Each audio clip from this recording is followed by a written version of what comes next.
When one is making a first trip into the Palouse country, it might be easy to ask out loud, where is everybody?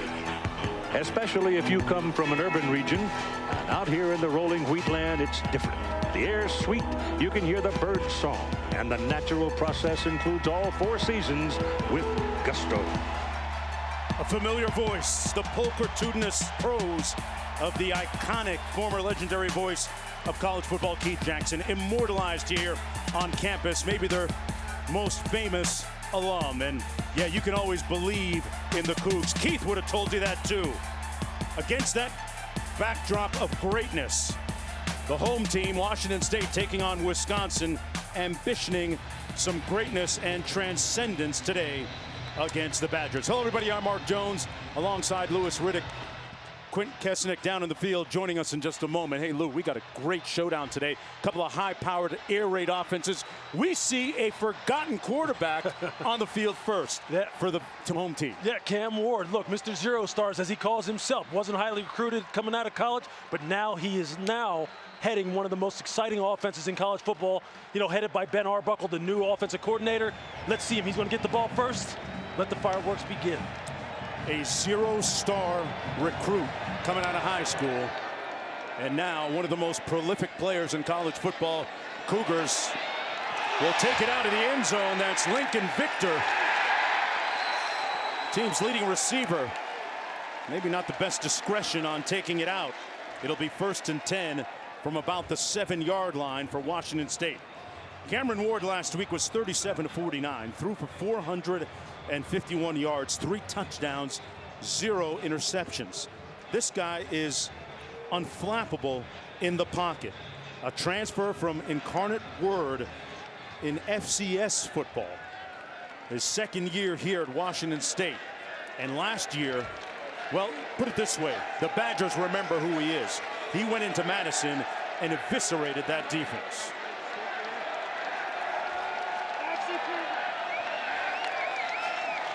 On 1st and 10, gets it out quickly, complete to his favorite target, Lincoln Victor, who atones for that kickoff return. And Lewis, that's what the air raid looks like, right? It is. It's about creating space, Mark, and it's about going quick. They got the ball immediately to Lincoln Victor, and here they are back at the line of scrimmage. Get it out quickly again. This pass complete to Victor again, short of the 20-yard line, a short gain on the play. Hallman making the tackle for Wisconsin. Both teams run the air raid, but how is Washington State's different? Well, really, they're trying to create space for the short passing game. Look, they have a nice run game, and there's no question that Nakia Watson, when you see him in the game, now Jalen Jenkins is in the game at running back, they will try to run it, but make no mistake. Ben Arbuckle, the offensive coordinator for Washington State, is trying to create space in the middle of the field, especially for these slot players that can really go after the catch. 2nd and 13, Aaron snap. Ward recovers it, retrieves it, and incomplete at the 10-yard line. Jalen Jenkins couldn't make the catch. Maybe a good thing. It's going to be 3rd and long. Look, you see this high snap right here in between Cam Ward in the center, Connor Gomnes. This happened last week too. Ball security was a problem for them as far as Cam Ward was concerned. Quarterback center exchange and the gun was a problem for them. Ben Arbuckle said, as you see on your screen, he said, look, we have to clean that up. We have to be more efficient. That's not the way that they wanted to start this football game. 3rd and 13, Arbuckle, the 27-year-old, the youngest offensive coordinator in FBS football. And we get a timeout called on the field. Timeout, Wisconsin, they're first of the half. Badgers call a timeout. So Wisconsin's defense with an opportunity here to get off the field. It's going to be a 30-second timeout. 3rd and long. Let's take a closer look at that air raid. Yeah, when you're talking about Wisconsin, look, they're trying to run the air raid to create space in the middle field for the run game, although they will throw it too. Here you're going to see double bubble screens on the outside, 4 wides on the field, and really what they're trying to do is just to create some space here with this RPO action to really get the running backs onto the 2nd level against the linebackers in secondary. And here you're going to see it. Chez Mellusi, he's out the gate. And this is something that you will see with these running backs between Mellusi and Brandon Allen, or Braylon Allen. These two will pose a lot of problems for Washington State's defense when it comes to the run game because of the fact that they're going to force you to tackle two of the best backs in college football one-on-one in space. Yeah, they really complement each other too. 3rd and long first for the Cougars. Got to get to the 32. Watson in the backfield. A former Badger running back. Ward with a clean pocket, plenty of time. Throws it complete, and a first down to Watson with the catch and run. They move the chains. Good poise under pressure, Lewis, by Ward. Yeah, he navigated the pocket nicely, keeps his eyes down the field, able to buy some time until he can just find a receiver uncover against Wisconsin's zone. They run it here on 1st and 10. That's Watson again.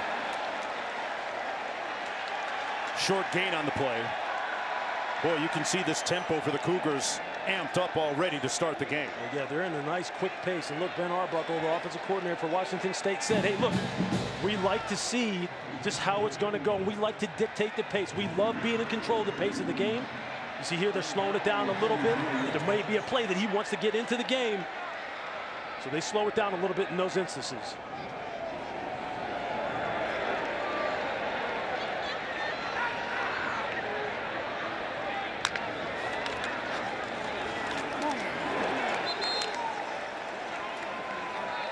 Welcome everyone to Martin Stadium here as Washington State hosts the Wisconsin Badgers. Battle between the Pac-12 and the Big Ten. Mark Jones, Louis Riddick, Quint Kessenich here to call the action for you. Both teams undefeated. Cam Ward at quarterback, the most prolific quarterback in the country so far, on the scramble, and is finally brought down at the 36-yard line. John Mehta making the tackle that time for Wisconsin. You see one of the challenges that Wisconsin is going to have, and they're going to have all year long, and that is pass rush. They like to drop 8 here, meaning putting 8 guys into the coverage, rushing with 3, which really allows the quarterback to sit back there and really survey the field. And look, I'll tell you, Cam Ward had Kyle Williams open down the left sideline for a touchdown, just wasn't able to see him. But pass rush is something to watch in this football game because Wisconsin needs to generate it, because if not, Cam Ward is going to light them up through the air. For those of you just joining us, this is the opening drive of the ball game for Washington State. They receive the kickoff. Ward drills one, almost picked off. Ricardo Hallman had a great beat and closed on the ball well, intended for Kyle Williams. So it'll be 4th down. You're going to see here, I'm going to let you see Kyle Williams. You see him just kind of leaking down the field, and he was wide open. This was the play previous to the one that just happened. Had Cam Ward been able to keep his eyes down the field and locate him in the deep part of the zone, they had 6. Chimere Dike right there, standing at his own 20-yard line for the Badgers, ready to accept this punt.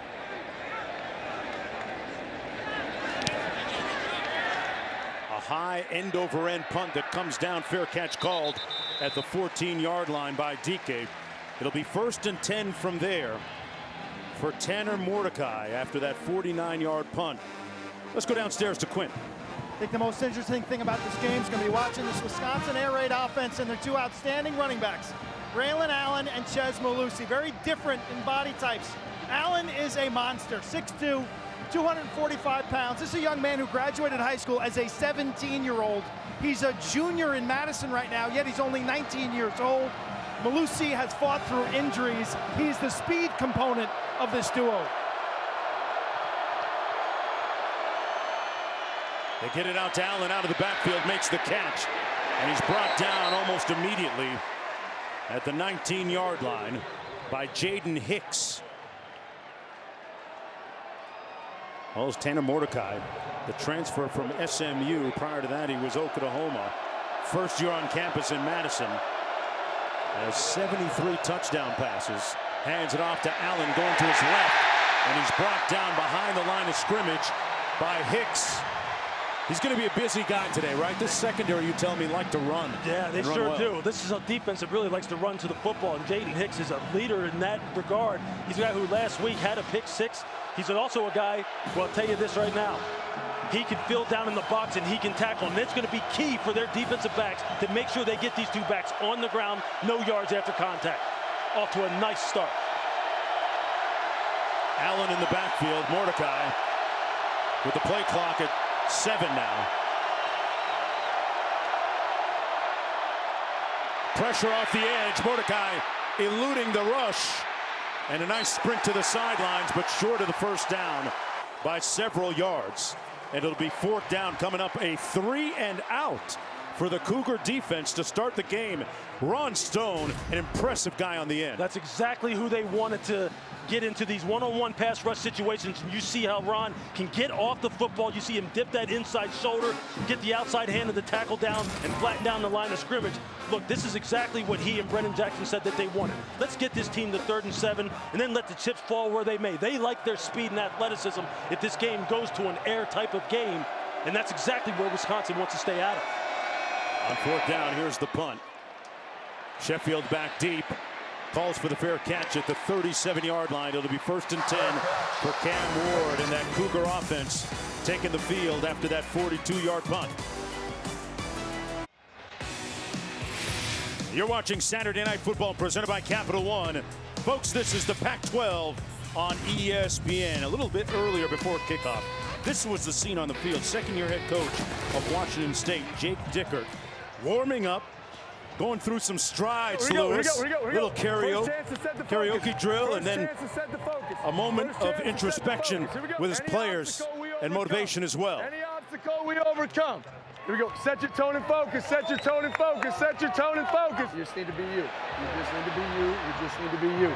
You're going to be great. Energy, effort, execution. Energy, effort, execution. Living in detail. We all eat today. We all eat today. We all eat today. Let's go. We all eat today. They ate on that last pass. Lewis complete.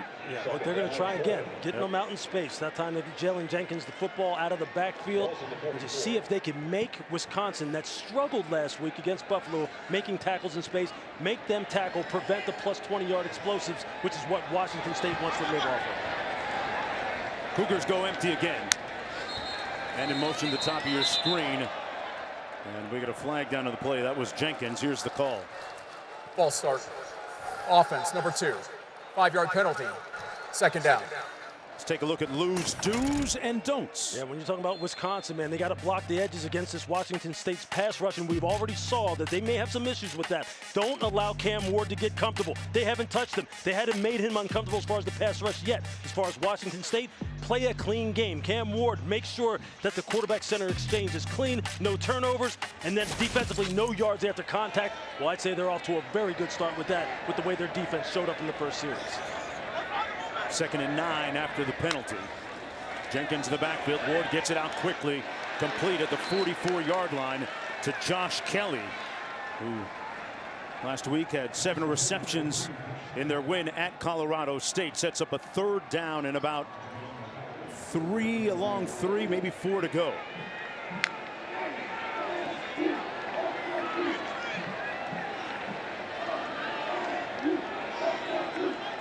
Jenkins in the backfield. Play clock at 15.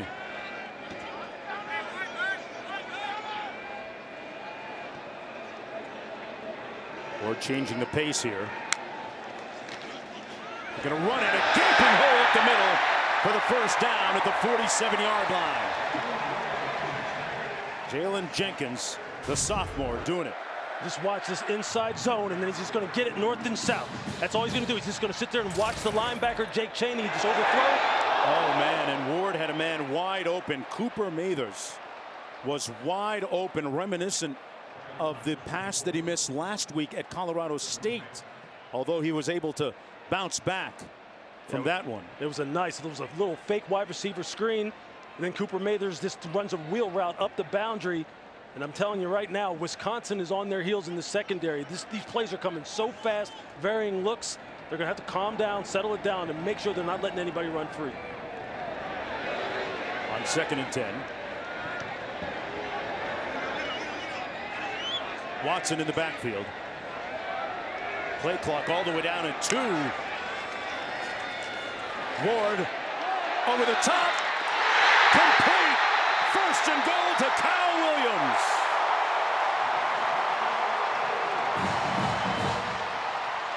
A dime drop by Ward. I mean, just watch Kyle Williams. You see, he just gets the inside release against Ricardo Hallman, and he just drops it in there on the 9 route. Beautiful. Ward on the move. surveys, runs, sprints, and brought down at about the 3-yard line. It'll be 2nd and goal. They're going to mark it at the 2. Preston Zachman making the tackle from his safety spot. I'll get up to the line of scrimmage quickly again. Nakia Watson in the backfield, number 25. 2 receivers to the bottom of your screen.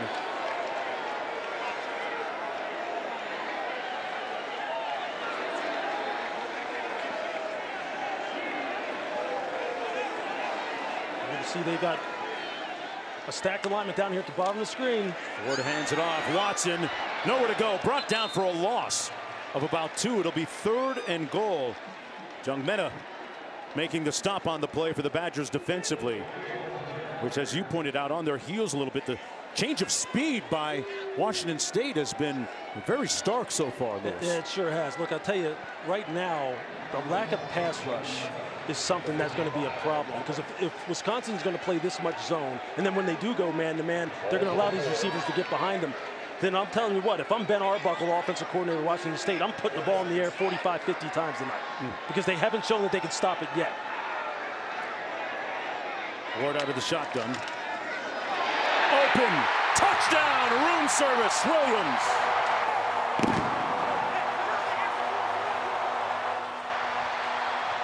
Yeah.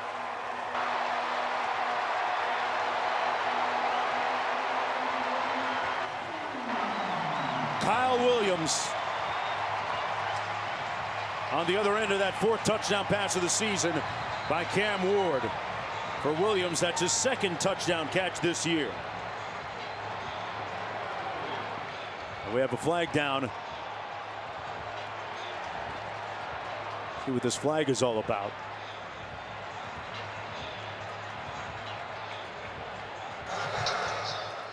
After the play, unsportsmanlike conduct, offense number 2. That 15-yard penalty will be enforced on the kickoff. Couldn't tell from up here. Must have been something that he said, but any way you slice it up, it's 6-0 and a very funky formation here on the extra point to start.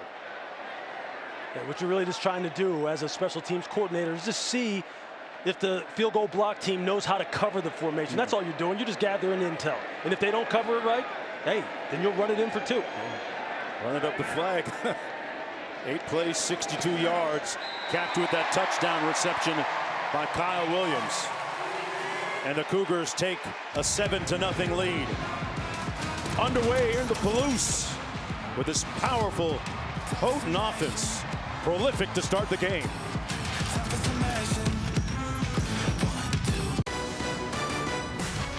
ABC's Saturday Night Football is presented by Capital One. What's in your wallet?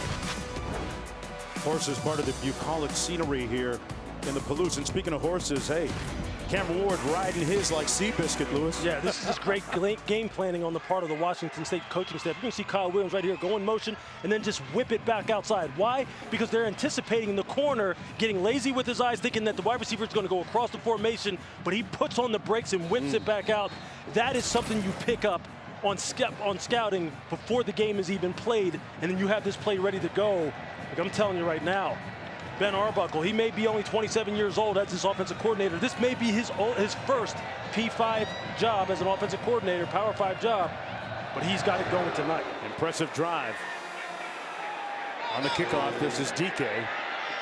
Had a touchdown reception last week in that win at home against Buffalo, and a nice return out near the 40-yard line. We're going to take a short break. Timeout on the Badgers field. with the football. Tanner Mordecai taking over when we come back. The sentiment here at Washington State is Cougs against the world. Have a listen as we take the pulse of Pullman. I think the Pac-2's disappointing. Not digging it. It's terrible. Miserable thing. Oh, man, dude. Well, first of all, it's not the Pac-2, it's the Tupac, right, for life. That's the climate right now around what is left, the remnants, the vestiges of the Pac-12, just Oregon State and Washington State remaining. After the penalty, 1st and 15. Jack Nelson, that left tackle, trying to keep Stone away from the quarterback. Great delivery by Mordecai to DK, close to the first down. Got his feet in bounds nicely, Lewis. Yeah, look, Timray DK is a nice wide receiver. You're going to see he just runs the little stop route on the outside, and you see that right toe. Look at that. Just look at it. I mean, that's beautiful. Wow. Beautiful footwork on the sideline. And Wisconsin running it for the first down. That was Malusi. And for more on the Pac-12, let's go to Q. Well, so understand what this game means for this city, this school, these players, and these fans who think they deserve to be a Power 5 program. They want to use this game to show who we are. We control the now. Jaden Hicks telling us this Big Ten opportunity gives us something to prove nationally. Yeah, each to a man almost, the Cougars feel that way.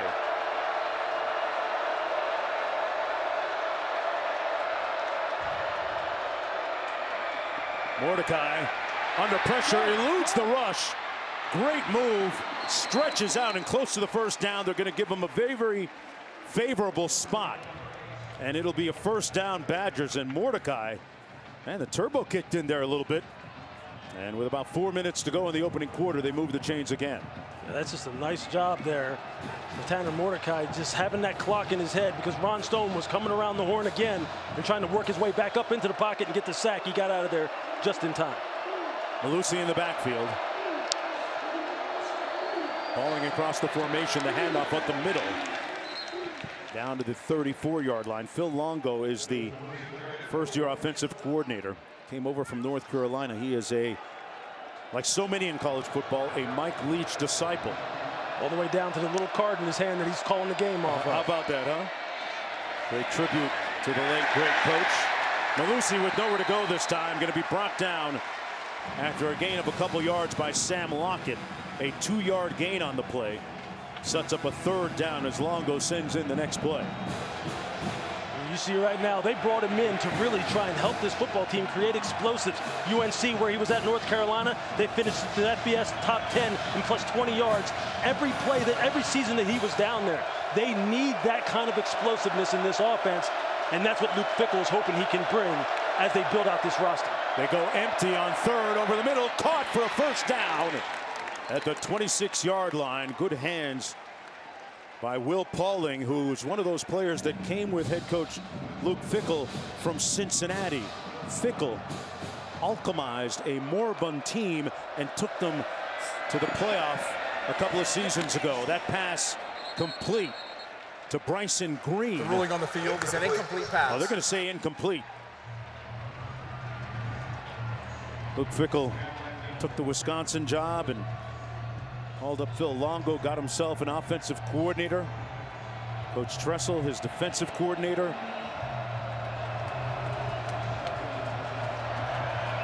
Second and 10. This is where Washington State wants Wisconsin to live, in these long yardage situations. Mordecai steps up and is brought down at about the 24-yard line by Milani. Jake Dickert in his second full season, former coordinator here at Washington State. Grew up in the shadows of Camp Randall Stadium. He's a native of Wisconsin. Has lived in several different locations within the state. Here's where things get interesting for Washington State. They've got a bunch of hybrid pass rushers, and this is the down that they live for. Third and long. Trying to set up the screen, nobody home. Well read, and Mordecai run out of bounds at the 31.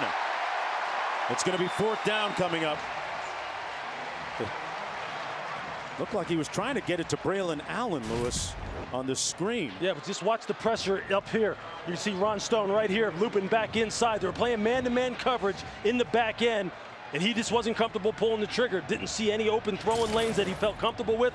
Don't turn the ball over. Let's see if we can get 3 out of it. Smart decision-making on the part of Mordecai.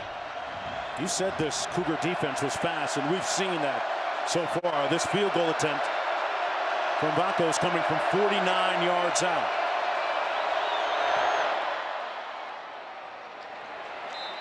And that's pure. Badgers on the board as we check in the studio with Kevin Agandi. Mark, time now for our All-State Good Hands Player of the Day. Let's go to Tuscaloosa. Quinn Ewers to Xavier Worthy, going all Willie Mays, Dan. It's a great design by Steve Sarkisian. They sit the receiver on the left side in front of a safety. The deep ball. Look at the air on that throw. Perfect throw. Longhorns are up by 10 right now on ESPN. Back to you guys.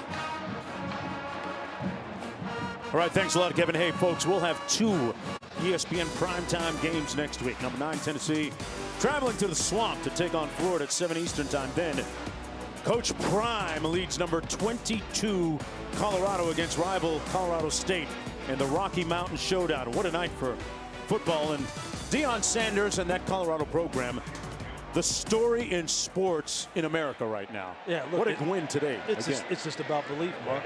The kids believe in it. And when you believe in a leader, because you believe that you can trust him, he's confident in his job, and then you see week after week, day after day, practice after practice, he's having a positive impact of how you play, these are the results that come. You gotta love it. From the goal line, Lincoln Victor still on his feet. Got an alley down the sideline. 1 man to beat. There's a flag down. And he's brought down at the 17.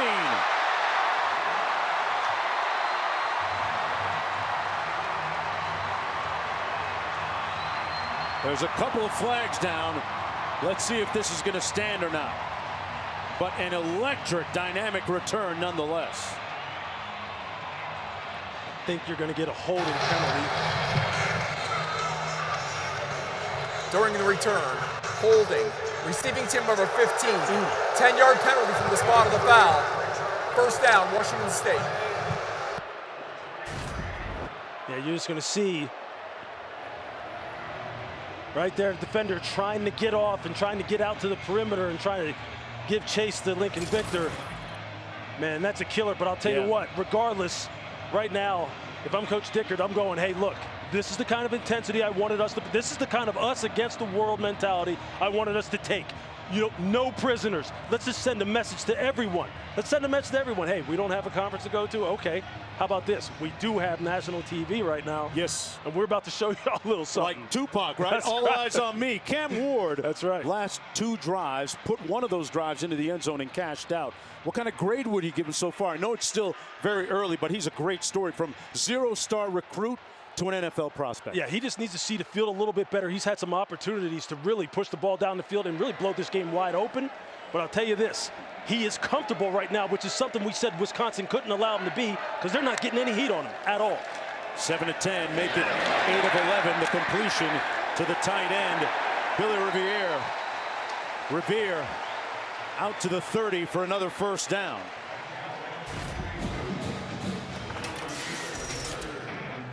A 17-yard gain on that last one. Here's a look at the last scoring drive. This was the key reception to Kyle Williams. He is just dropping dimes right now when he lets it go and when he's pushing the ball down the field. Something he said he wanted to do. He wants to prove to people tonight that he can win from the pocket and pass with the best quarterbacks in the country.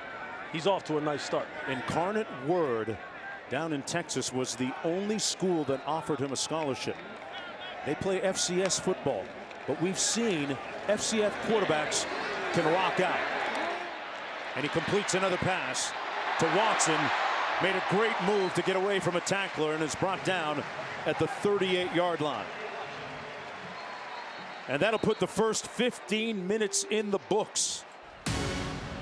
Catch your breath. They're going at warp speed with both these air raids. Back for the second after this. Welcome back, everyone, to Martin Stadium. A moment ago, Quinn Kessenich catching up with Coach Dickert.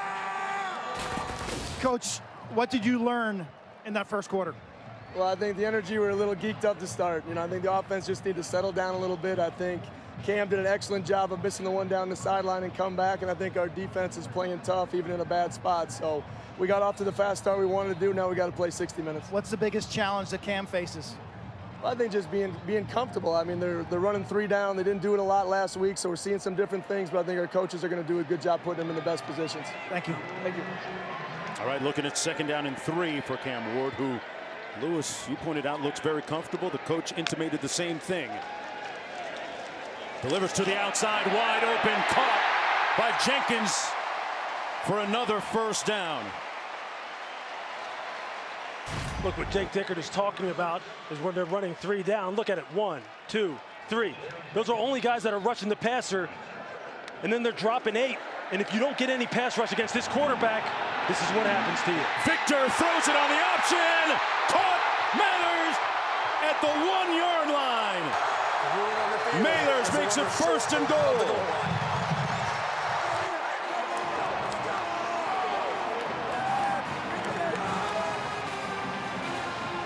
A 39-yard gain. And the Badgers on their collective heels again. Ward gets rid of it. Touchdown. Pitch and catch. Victor. And there's a flag down on the play.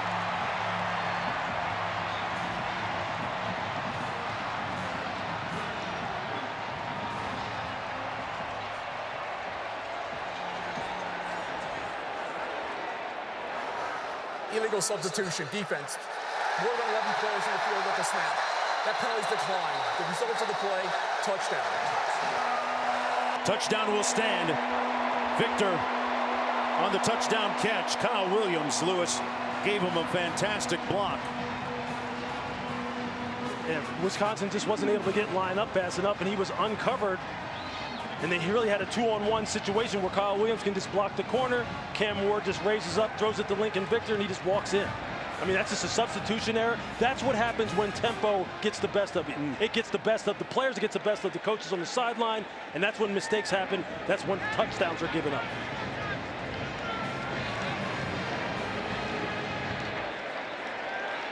Cougars off to an auspicious start here in the second quarter.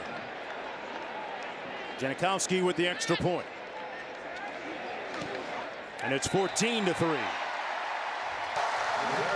But Jake Dickert, he says it's Cougs against everybody.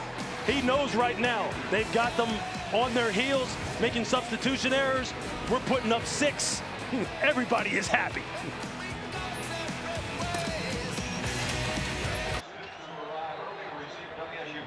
And welcome back, everyone, to Martin Stadium. Washington State taking on Wisconsin. Hey, all season long, student sections across the country are competing to be the Taco Bell Live Más Student Section of the Year. Download the Taco Bell app to learn more.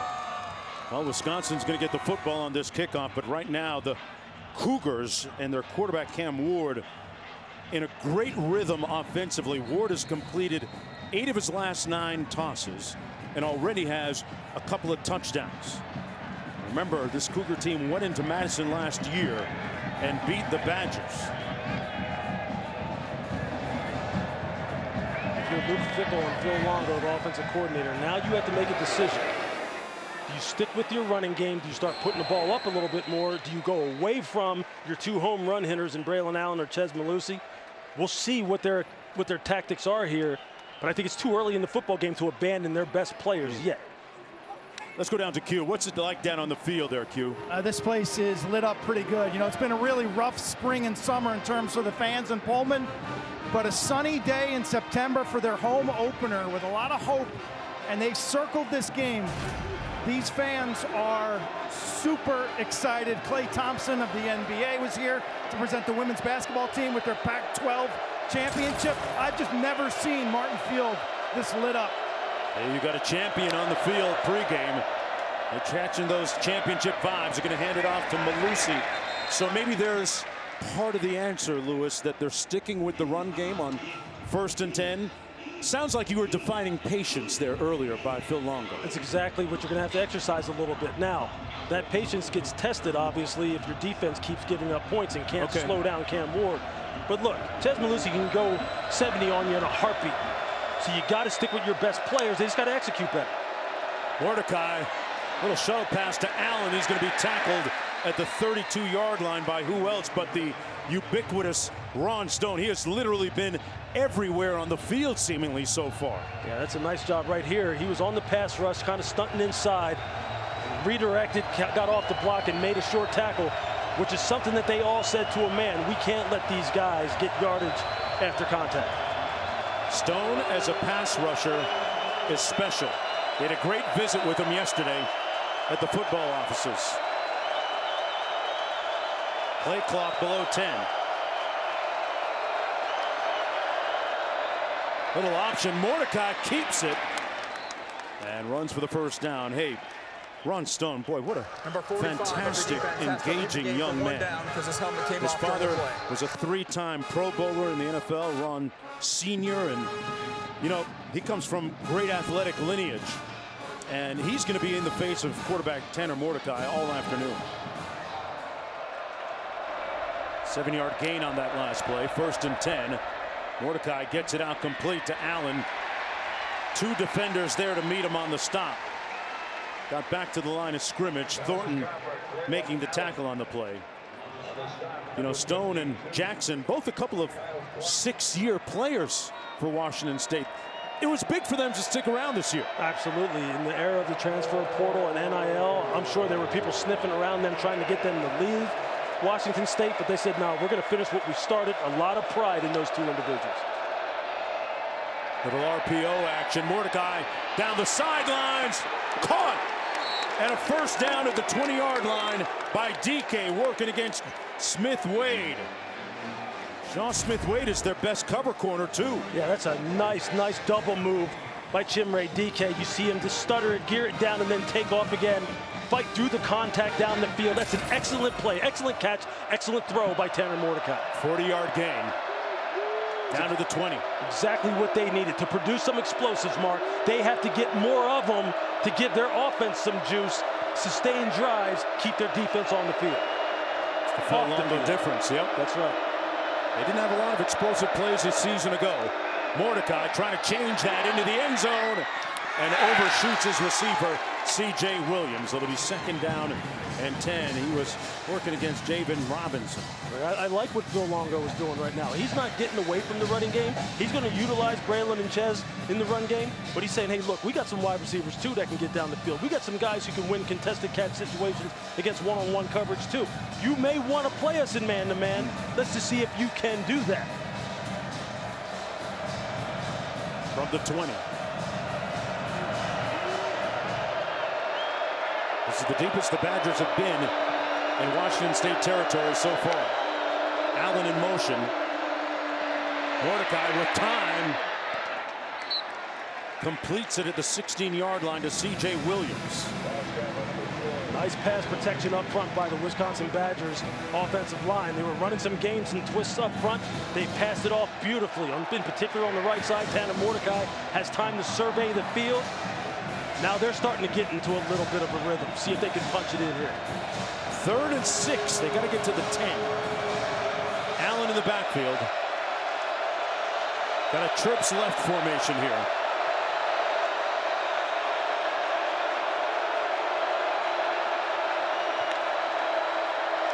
Little blitz into the end zone.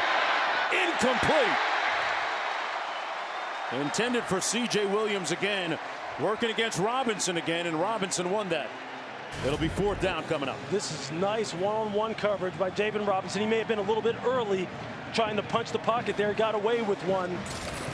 But I tell you, this Washington State defensive backfield got their hands on a lot of footballs a week ago against Buffalo. I thought it was the best unit by far on the field for them, both offensively and defensively. But Phil Longo was saying, look, I ain't scared. We're going to put that ball up in the air now. That's what you hired me for.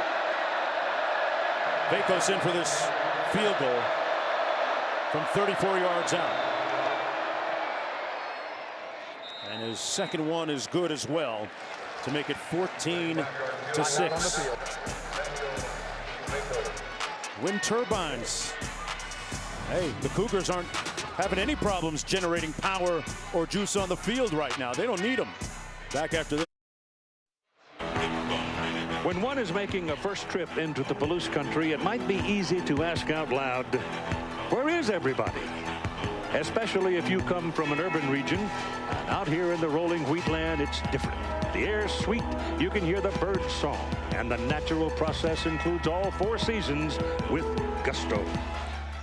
The pulchritudinous prose, the iconic former legendary voice of college football, Keith Jackson, immortalized on campus. Yeah, always believe in the Cougs. Maybe the school's most famous alum.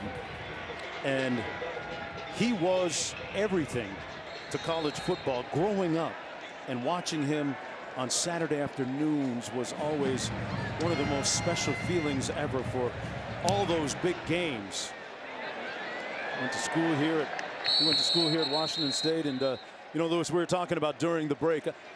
I grew up wanting to wear one of them yellow jackets that Keith Jackson used to wear, talking about the big uglies all the time. Yeah, I'll tell you, look, Keith is synonymous with my childhood, with my athletic childhood. I remember going to Pop Warner football games in the morning, coming home and watching college football, watching him broadcast Alabama, Auburn. And I'll tell you right now, just thinking about it, sitting there with my mom and dad and hearing that voice, you knew it was a big-time game. And it gives you goosebumps just thinking about it. And this place kind of represents what Keith Jackson was all about. It has a big game feel to it, dude. And this is the best of the best right here. Love to take a page out of the wonderful prose and his eloquence. Regal presence on camera. Ward has it knocked down at the line of scrimmage. Result of the play is an incomplete pass. Hunter Wohler got a hand up. It was 2nd down and 10. If you're looking for an adjustment from Wisconsin defensively here to stop the hemorrhaging defensively, Lewis, what is it? Yeah, look, Mike Tressel, the defensive coordinator, has to start bringing extras, maybe bringing 5 or maybe some simulated pressures, meaning making it look like you're bringing more than 4, but you're still only bringing 4, but you're just bringing them from various locations, because you have to start making Cam Ward uncomfortable and making him second-guess himself. 2nd and 10. Set up the little receiver screen. Great move. Another great move by Hernandez, and brought down right near that 1st down marker. It'll be 3rd and short. Hey, the 54th season Monday Night Football kicking off. Josh Allen, the Bills squaring off against Aaron Rodgers and the Jets, 8 Eastern, 5 Pacific on ABC, ESPN, ESPN Deportes, and ESPN Plus. Peyton and Eli back for their 3rd season on ESPN2 and ESPN Plus. Coverage begins with Scott Van Pelt and the new look Monday Night Countdown crew at 6 Eastern, 3 Pacific. It must be September because it's football time. Love it. 9-yard gain on that previous play. 3rd down and 1.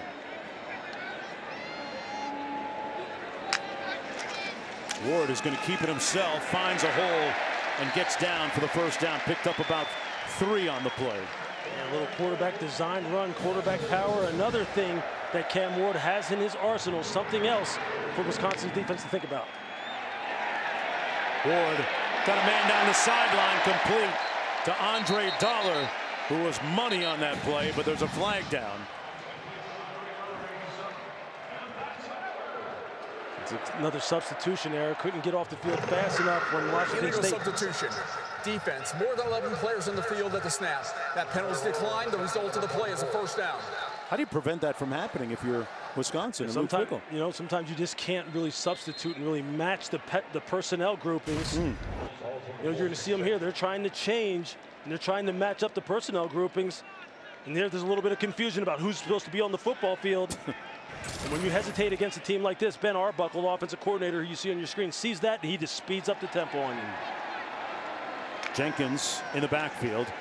Pressure coming off the edge, wide open over the middle, caught by Victor. And a 1st down at the 22-yard line. Lincoln Victor, who had a big week last week with a career high against Colorado State. Back up at the line again quickly. Ward looking into the end zone. Incomplete. Just off the fingertips of Carlos Hernandez. Close call for the Badgers. You see Hernandez, he had a step on the corner, Alexander Smith. And look, you saw on the play previous, offensive coordinator Mike Tressel, he tried to bring 5, play some zone behind it, tried to disguise it, meaning I'm trying to blitz, but I'm trying to kind of play a little bit of a shell defense behind it, and they just weren't able to match the patterns appropriately, and Lincoln Victor got open in the middle of the field. So you can tell right now he's trying to figure out what's the best combination. I have to bring more than 4, I have to bring more than 3 for sure, but then if we can't match them up, now what do I do? Ward trying to decipher that defense and its adjustments, throws it up. A little bit of contact, no flag on the play. There's intended. No foul for intentional grounding. The quarterback was out of the pocket, and the ball went beyond the line of scrimmage. In on the coverage on the play. Jenkins was downfield. Jake Chaney providing the pressure for the Badgers. 8:10 to go here in the 1st half. What, me worry? No. This is a kid who was playing with a point to prove And he has the total confidence of Ben Arbuckle, their offensive coordinator. They're in lockstep. Great hire by Jake Dickert. Ward telling us that Texas A&M was the only FBS team that recruited him to the point where he thought that he might have an offer. That offer never materialized, but FBS is learning about him now. Back after this. And welcome back, everyone, to Martin Stadium here in Pullman, Washington. 8:10 to go in the first half. It'll be 3rd and 10, and a great matchup between first-year offensive coordinator Coach Arbuckle of Washington State and Coach Tressel. Yeah, they are battling right now. Because Mike, it's just a game of chess, man. He's trying to figure out what's the best combination to make this quarterback uncomfortable without exposing my back end too much to this track meet that's going on out here. 3rd and 10. Williams in motion. He's got a touchdown reception. Clock is down to 2. Ward. Pressure. Spins out of trouble. Surveys. Ward tackled back at the 28-yard line. So the Badgers hold defensively, and 4th down coming up. James Thompson Jr. with a tackle on the play. Look, that's a nice job right there by the Wisconsin back 7 of locking up man-to-man. And then what you do is you plaster. That's what they call it, plaster. When the quarterback breaks contain, you find a guy, you just run with him. And you hold on, baby. You hold on, hoping your defensive line can get to the quarterback and get him on the ground. And I can just tell you this, as a former DB, it's one of the worst feelings in the world. You're just sitting there going, somebody get this man on the ground. But that's a nice job of getting off the field on 3rd down. Dean Janikowski in to attempt this field goal from 46 yards out. Made a 52-yarder last week at Colorado State. This one is pure. And the Cougars go up 17-6. And now let's take a look at this week's college football rankings, brought to you by Chick-fil-A. Georgia number 1, Michigan at 2, SEC again at number 3, and Florida State. Mike Norvell has done a wonderful job there. Big win against LSU. Who's your surprise team? Who's the best team you've seen amongst that group? Well, I think the best team I've seen so far is Florida State. Look, what they did to LSU a week ago was just a dismantling, especially in the second half, which really, in week 1, that's when you really see what a team is in the second half. Because the first half, we talked about it last week, it's just about a fact-finding mission. Right. Trying to figure out what's this other team trying to do. We don't have any preseason film on them. I'll tell you what, in the second half, FSU let LSU have it. And so you can tell they've got receivers, a quarterback, they got pass rushers, speed. Yeah, Coach Norvell has done a nice job down there constructing a roster using the transfer portal to his advantage. Hey, speaking of transfer portal, we talked about Colorado, 70 new players. Deion Sanders, Coach Prime has 2 Heisman candidates and is 2-0 and doing it in a very unconventional, unprecedented way.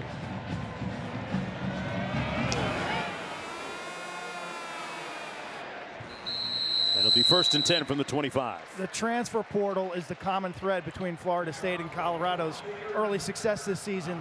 And if you're not evolving, if you're not playing in the modern football, college football landscape, then you're falling behind. Then somebody else is passing you. And Mike Norvell, from the end of last year, had their bowl game against Oklahoma. They added 7 to 10 really, really good elite transfers. Deion Sanders, basically an entire roster of transfers. We were at the spring game. It's just an amazing turnover. Get involved or fall behind. That's pretty much the edict right now. Great job, Q. Malusi between the tackles. Stopped up by Ron Stone. I love what Coach Dickert said, though, with reference to the portal. He wants to make and create an environment to where players don't want to leave. Yeah, I mean, it's a little bit of both, right? You're trying to obviously keep from people poaching your roster, and how do you do that? You try and build up your team to the degree where they don't want to leave. Right. They love the environment. They love the coaching that they're getting. They love just being a part of something that is continuing to grow. And that's the challenge, right? Because really, look, players want to play. And it's hard to keep 4 and 5 stars, 3 stars, you know, from the limelight and wanting to be first team and wanting to be getting those catches and wanting to throw the football. It's a new day in college football. There's no question about it. I don't envy the coaches in terms of what they're faced with trying to build their teams, but I also like the fact that the players right now, they're able to do their thing and they're able to shine, and I like that. 3rd and 3 for Phil Longo's offense. Mordecai caught. Good reception by C.J. Williams.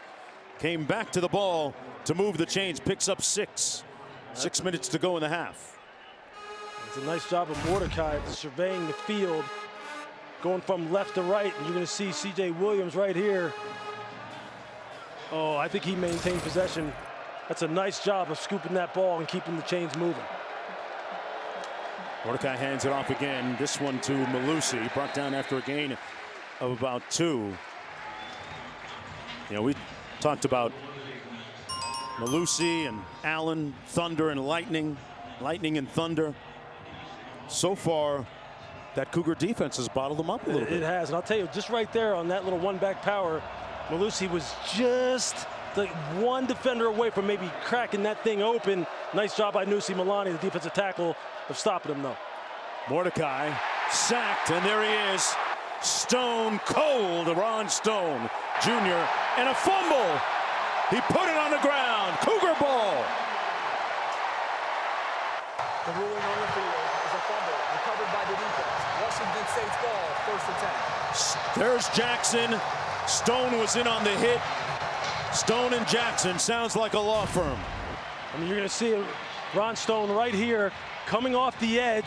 You see him stab with that inside arm and then just get that inside shoulder down. The right arm comes down and tomahawks the football. Mordecai isn't able to hold on to it. Here's another look at it. Just look how low that inside shoulder is. And then you try and pin the arms of the quarterback to his body, make him lose control of the football.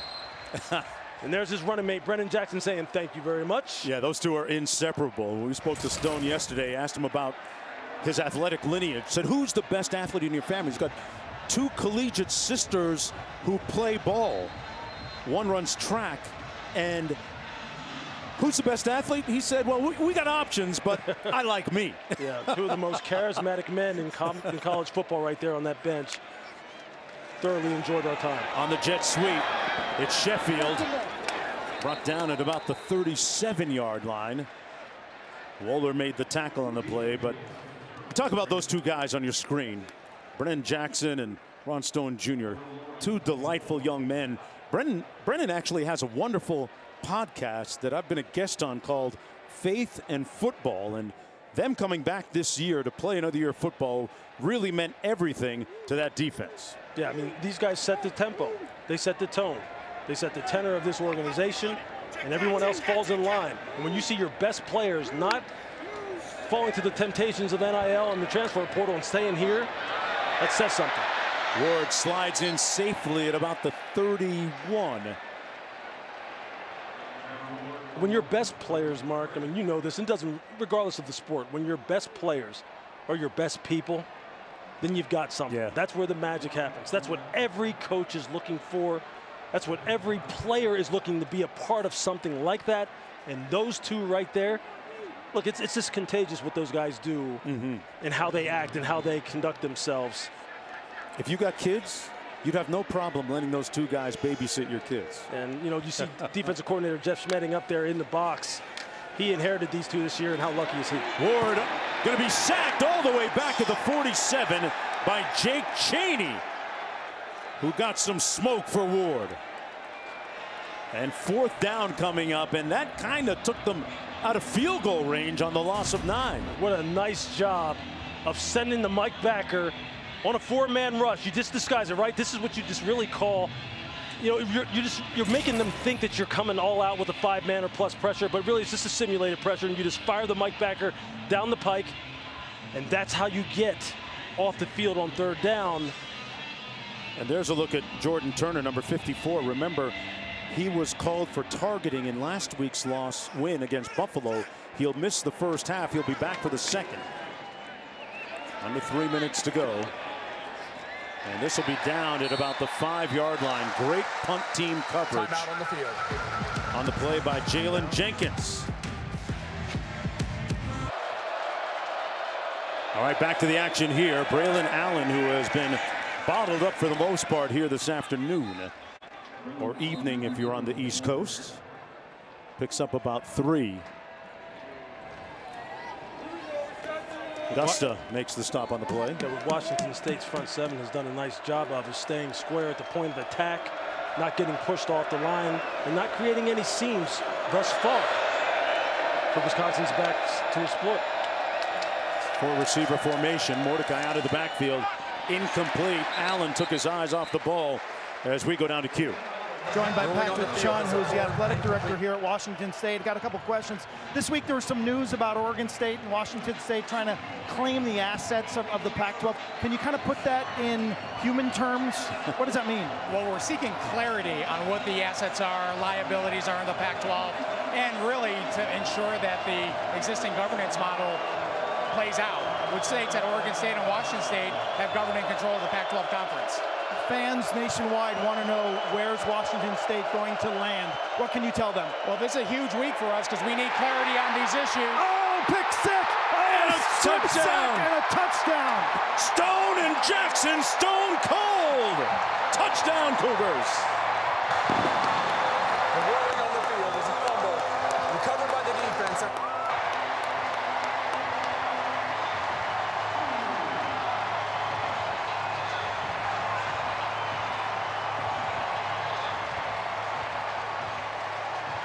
The 2 sixth-year seniors who return to the Palouse for another year, teaming up in dynamic fashion for the touchdown. I mean, what did Ron Stone tell us yesterday? He said, hey, look, we can get them to 3rd and long. I said, what's your #1 go-to move? He said, I'm going to stab him with my inside arm. I'm going to slap the outside hand. I'm going to dip my shoulder, and I'm coming down around the corner. It's exactly what he has done twice now. Extra point good, and it's 24-6. Talking about stabs and jabs, show me, Lewis. I mean, just watch him right here. Watch him put his arm right here in the chest of the offensive tackle. You see it right there. And then he slaps that upfield arm down. And when you see the offensive lineman lurch forward like that, it's because he has totally taken his leverage away from him. You see it right here. Boom. And then you see him just run the hump, come back up the stem to the quarterback, strip the football. And I'm telling you what, if you're Brennan Jackson, you're going, keep on doing it. Keep on doing it. Yeah, that'll no, make that's textbook pass rush right there, Mark. And they said it yesterday when we asked them, what kind of game do you want? We want to get them in 3rd and long where we can let our athleticism then shine. And these 2 young men so far are shining. Very bright. Well, he's going to have something to talk about, Jackson will, on his podcast this week on Hall Pass Media. You can catch him, very smooth and eloquent young man, and doing it on the field here today with 2:08 to go. And the Palouse is popping right now. Yes, it is. And if you're Wisconsin right now, you just have to, look, you have to get the ball out of your hands quick. You got to take it methodically down the football field. Lieutenant Mordecai started to get into a rhythm here late in the 2nd quarter, but you're going to have to protect him, man. And he has to have that clock in his head knowing that these pass rushers got it geared up. He never saw it coming, That's Lewis. right. But he's just got to get the ball out quicker. Let's go back to Q and finish up. You're good karma for your team. I love it. So where's the ultimate home, you think, for Washington State? The home's going to be what's best for our student athletes, best for Washington State. I don't want to be vague, but this legal matter that'll play out on Monday and probably the upcoming weeks is critical for us because we just need clarity, and we owe it to our student athletes to get all complete information before we make any decisions. We're fortunate. Oregon State has been a great partner throughout this, and ultimately we're going to do what's best for Washington State University. We met Ron, we met Brennan yesterday. How do you describe those 2 young men? They are what's best about Washington State University.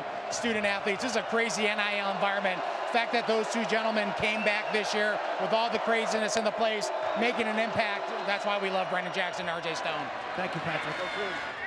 All right, first down reception by DK, but those 2 making an indelible imprint on campus and the football field in particular for the Cougars. Under 2 minutes to go after that 11-yard pickup by DK. Mordecai. Another completion down to the 48-yard line to Skylar Bell. Moments ago, this is what it looked like. Ron Stone, whose secret sauce is the pass rush. That little bounce too, Lewis. Yeah, look, man, this is what they live for. This kind of situation where they know a team is one-dimensional. Tanner Mordecai completes it at the 28. In a hurry. They're all the way deep in Washington State territory. Will Pauling, the Cincinnati transfer, with the catch, working against Smith Wade. Yeah, what a nice route by Will Pauling from the slot position. Runs what they call the 7 route, the corner route. Makes it look like he's going to go to the post. Jumps it out to the corner. Mordecai puts it right on it. Holding. Defense number 3. That penalty's declined. The result of the play is a first down. So undeterred, the Badgers move it deep into Washington State territory. Look, you're going to see it right here. You see he sells the post, gives him the head and shoulder fake. And there he's got Sam Lockett, the safety, one-on-one down the field. I can tell you this, no safety wants to be one-on-one with Will Pauling down the field when the quarterback has time. No safety. He was their leading receiver last week against Buffalo. Complete over the middle. It's going to be the same target, Pauling. And another first down for Wisconsin with 1:17 to go. The Badgers have 2 timeouts remaining in the half. They're just working against that 3-deep zone, finding the zone voids. Offensive line pass protecting. This is what will happen. You can start getting chunks and getting the ball moved down the field. Got a whistle and procedure penalty. Ball started. Offense number 63. 5-yard penalty, first down. Not what you want in the red zone. Just no self-inflicted wounds. You've got a nice little rhythm going. You got to punch this in here. You got to get a touchdown. You get the ball coming out in the second half. That infamous 2-for-1 situation, and you're right back in this game. But you've got to cash in here. That means don't go backwards. And if you're the Cougars, you think you want to stop here. Don't let them score before the half ends. Keep momentum on your side. Mordecai got to the edge. Boy, you saw a lunging Brennan Jackson almost get there, but not quite. You see, Brennan, he just peeked inside on that pass rush, right? It was a 4-man rush. He's got to stay outside because you can't underestimate the athleticism that Tanner Mordecai has. You let him break contain, he'll pick up first downs with his legs. 7-yard gain.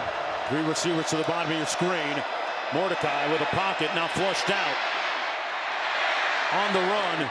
And wisely, using wonderful discernment, throws it away. Sets up a 3rd down and 8 with 30 seconds to go. What do you like in terms of a play call here if you're the Badgers? Yeah, they're continuing to try to get the ball to Will Pauling in the slot, whether he's running those 7 routes, right? He's the 3rd guy in the trips formation. Okay. They have him fake to the post, go out to the boundary. Here, you have the ball in the right hash.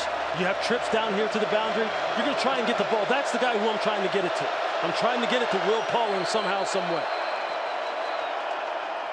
And Washington State's going to call a timeout. Remember last year, these Cougars went into Madison, Wisconsin, and came out with the win. And it was an interesting, profound storyline going into that game. And Nikhil Watson, the Washington State tailback right there, number 25, the former Badger running back, had 2 of the Cougar scores, and boy, they really were able to capitalize on some of the Badger miscues, and now trying to make it 2 in a row. This is the 4th meeting ever between the 2 schools. The Badgers lead the series 2-1. Yeah, they said they went in there with a lot of energy.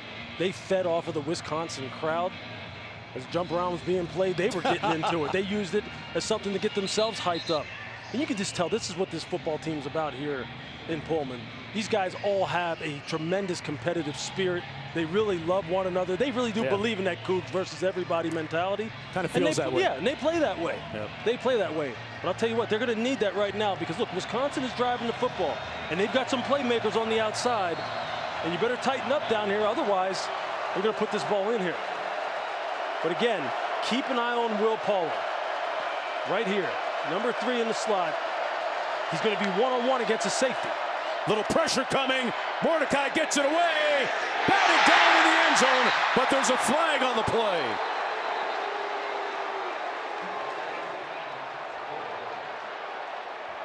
See what this flag was about. Will Pauling was the intended receiver.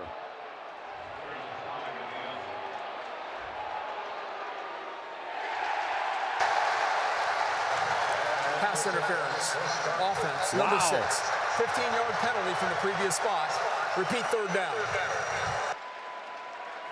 They're going to call that against Luke Fickell's team and against the offense. Will Pauling. Yeah, they're going to call it against Will Pauling. As you see, he's trying to push off a little bit on the nickelback Kapena Gushikin, who does a nice job of getting himself in position. You can see it right here. He turns into the receiver, trying to play the football. You don't see that call, though. No, you don't. And you know what? I mean, when guys are kind of like fighting, you know, and pushing back and forth on one another, trying to get in position to get the football, a lot of times they'll let that go. Right. And they'll let that, you know, let those two guys just fight it out. But look, that's a nice job by Gushikin, who was one-on-one against, I think, the most dangerous playmaker that the Wisconsin Badgers have on the perimeter, and someone who they've been trying to go to on this drive. The coach has now elected to decline the foul. It's 4th down. 4th down for the Badgers coming up with 24 seconds to go. Let's see where they're going to place the ball at about the, well, the field goal unit is coming in. It's at the 11. You get some points on the board. You get the ball coming out. Maybe you got a little bit of rhythm going. Because if they can protect Tanner Mordecai, you see that they have more than enough athletes to get down the field and get open and produce some chunk plays. But pass protection has been the issue so far for Wisconsin's offense. Bakos has made 2 already today from 49 and 34. This one from 29, and he drills it through with 21 seconds to go to make it 24-9. And tomorrow night, the Sunday Night Baseball crew will be at Oracle Park for the series finale between the Rockies and Giants, who are battling for an NL wildcard spot. An hour later than usual because of the U.S. Open Men's Final, 8 Eastern, 5 Pacific on ESPN, Deportes, and ESPN Radio. Our coverage begins at 7 Eastern, 4 Pacific with baseball tonight. Sunday Night Countdown. 24-9 so far. The Cougars with the lead. 3 field goals today for the Badgers is what their offense has amounted to for first-year head coach Luke Fickell, who did a great job at Cincinnati, alchemized that program into something special before he left. Took them to the college football playoff a couple of seasons ago. Desmond Ridder, great quarterback there at the time. Had some players. He sure did. And look, and he's trying to change your perception, not really your perception. He's trying to change the reality of what Wisconsin football has been. And he's a guy who is open to change. He's open to evolving and growing in this game.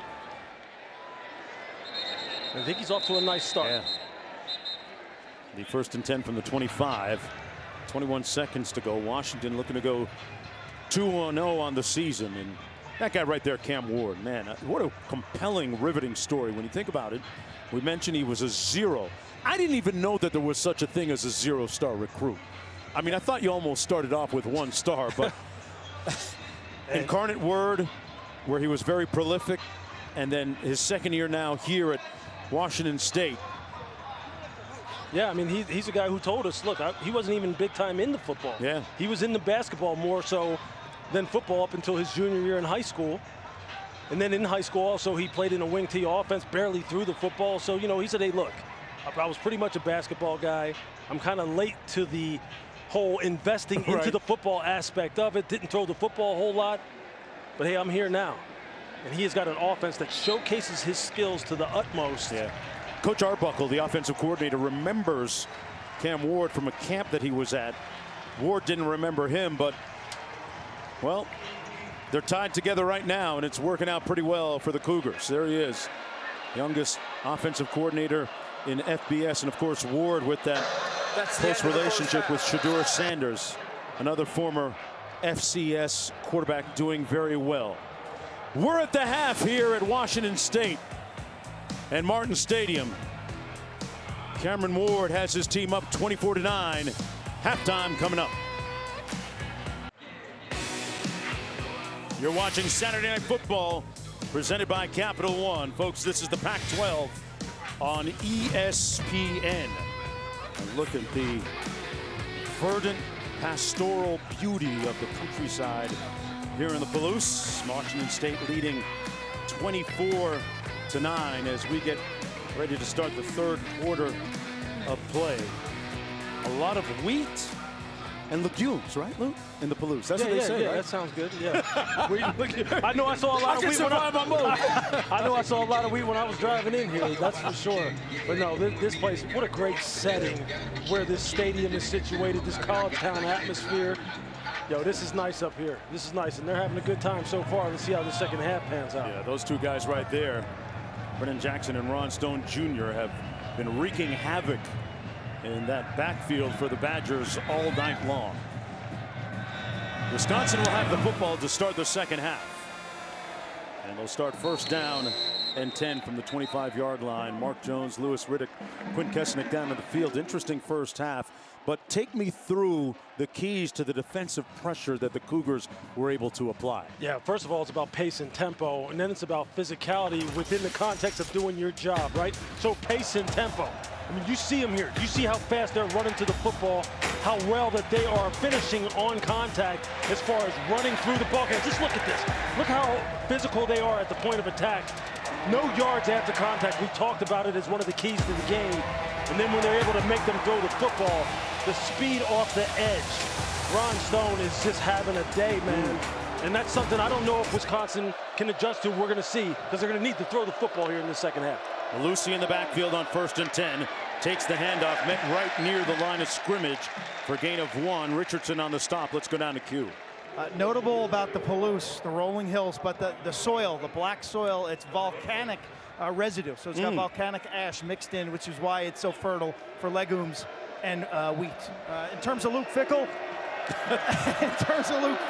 you got to get more pressure on the quarterback. They did a little better of a job of that in the second quarter. Man coverage has suffered against the wheel route. They're not matching up well for some of the air raid routes. And then get these guys going. That's Mellusi and that's Braylon Allen. Somebody lost his hat down there. Good block up front by Jack Nelson to spring Mellusi loose. Hugh, you had me at legumes.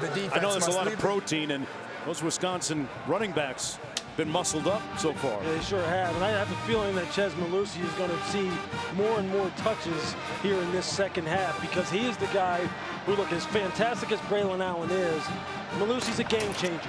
He's a guy who can flip the field. He can take it 70, 60 on you in a heartbeat.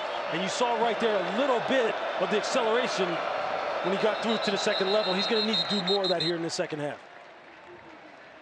Flag down. False start. Offense, number 79, 5-yard penalty. Jack Nelson, the tackle. Is Ron Stone in his head a little bit right now? Of course. Because, look, you're thinking this. Anytime you even deem it to be a passing situation, oh, obviously the offensive tackle knows when it's a passing situation. He's figuring it like this. I need to get off the snap. I'm a little bit, twitchy in my stance. Now there was some pre-snap movement that the defensive line was doing that may have threw him off. And you saw Ron Stone kind of flash with his left hand a little bit. Offside. And that may have threw him off as well. Correction. Delay a game. Defense using signals causing the offense to react. Yep, there you go. 5-yard penalty. Still first down. Hold on a second now. Decipher that one. Well, what he's saying is you cannot do anything to try and influence the offensive line to think that you are coming across the line of scrimmage and starting to play. You can't try and draw them off with using your voice or sudden movements. You can't do that. It's illegal. So it's 1st and 5. Hand it off Mellusi again, and close to another first down, brought down by Lampkin. Opening drive of the third quarter for the Badgers. Those two running backs bottled up for the most part, picked up 4 that time.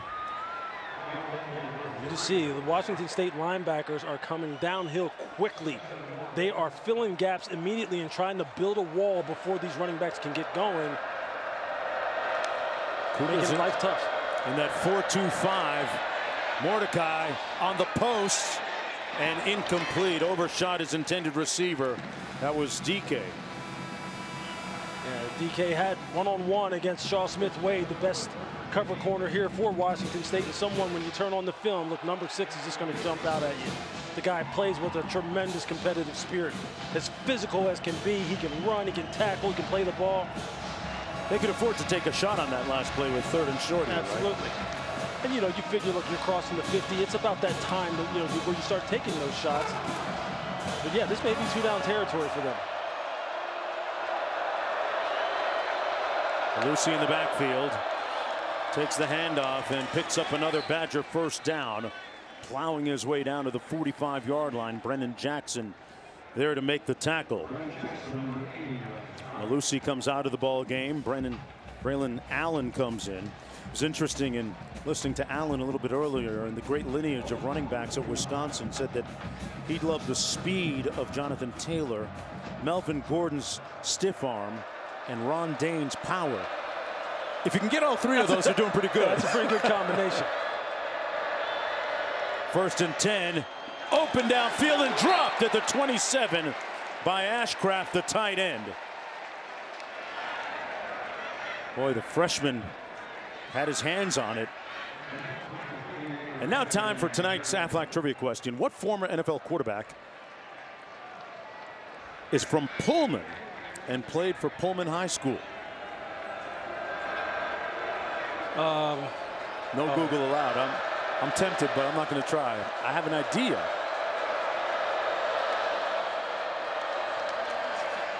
On 2nd and 10, Braylon Allen still hasn't been able to break one loose. Picks up about 3 that time. Allen 6'2", 245. Pretty much stepped on campus in Madison looking the way he does now. Imagine that. He is put together, man, but he has just not had any room. No room at all. Right there, they tried to run that G scheme where they're pulling the backside guard and tackle and kicking out on the edge. And Brennan Jackson saying, I'm not having it. They're just building the wall. 3rd and 7. They set up the screen. Allen makes a catch, but he's brought down at about the 42-yard line, right near the line of scrimmage by Jaden Hicks. And there he is again. Man, he has been in on so many plays for that Cougar defense today. I mean, you can see Jaden Hicks. You see him right here. He's going to show up on the line of scrimmage like he's coming. He's going to drop out and play what they call the flat in the zone. And then as soon as he sees the football, he's just coming downhill, keeping his outside arm free, turning the running back into pursuit. All of his boys running inside out. That's great team defense. I loved what he said to us yesterday, Hicks. He said, in times like these, we as a team have something to prove. Both sides of the ball, something to prove. There he is, Hicks, who had the pick 6 last week in that win against Colorado State. They've got 99 yards to go from one, and let's answer the Aflac trivia question. Which former NFL quarterback? You got one for me, partner? Mark Brunell? No, it's not Mark Q, you got Brunell. this? Q, you got it? I'll give you some clues, yeah. He wore number 7 as a pro. For who? He also played, I believe, Major League Baseball after eschewing the NFL originally. John Elway. I think that's our answer. John Elway. Wow. He played his freshman season at Pullman High. His dad must have coached. His dad must have coached out here. That's my guess. Jack Elway. Our Aflac trivia question answer. So you give me enough. You give me enough context clues. I'll help you. I'll get that thing right eventually. You know what I mean? You just got to give me a few clues. 1st and 10, 99 yards away. Nakia Watson in the backfield for quarterback Cam Ward. Their first possession of the second half. Out of the end zone. Ball came loose right back to Ward, who wisely, using good discernment, throws it away. But is that grounding? It might be grounding. No foul for intentional grounding. A receiver is in the area of the pass. Oh, there was a receiver out there. Okay. Has to go beyond the line of scrimmage. And the quarterback out of the pocket and a receiver in the area. And Josh Kelly was out there. But I tell you, that's this great get-off on the part of James Thompson Jr., defensive tackle here for Wisconsin. They got a lot of push in the middle and the interior of the offensive line for Washington State. And I was just about to say before this drive started, when you've got a team pinned down here like this, look, you're thinking safety, you're thinking I got to get a turnover, something to just flip the momentum in our favor. It's a big series for Wisconsin's defense. Ward is going to run it. Gets a little bit of room. Lewis out to the 7-yard line. Young Meta making the tackle for the Badgers, sets up a 3rd down. They're going to go quickly here. And a bad snap, an errant snap. We might get a safety. No, we won't. Ward throws it dangerously incomplete. And man, they were disconcerted, discombobulated on that series. A quick 3 and out for the Cougars to start the third quarter. Cam Moore came dangerously close to stepping out of the back of the end zone, but these quarterback center exchanges in the gun were a problem last week. They're continuing to be a problem now, and when you're backed up in your own end, in your own territory like this, those are the kind of things that just drive coaches crazy. And if you're Wisconsin right now, this sets up perfectly for you. Make sure you field this punt correctly, no bobbles, no missteps. Maybe you can get some positive yardage. This is a prime opportunity for Wisconsin to take advantage here. Nose of the football pointed down, and it'll take an auspicious bounce for the Cougars, but returned coming back the other way by DK. The Badgers will have propitious field position on their second drive of the third quarter. We're going to take a short break. Hey, we got Bears and a whole lot more on the other side of this. Timeout on the field.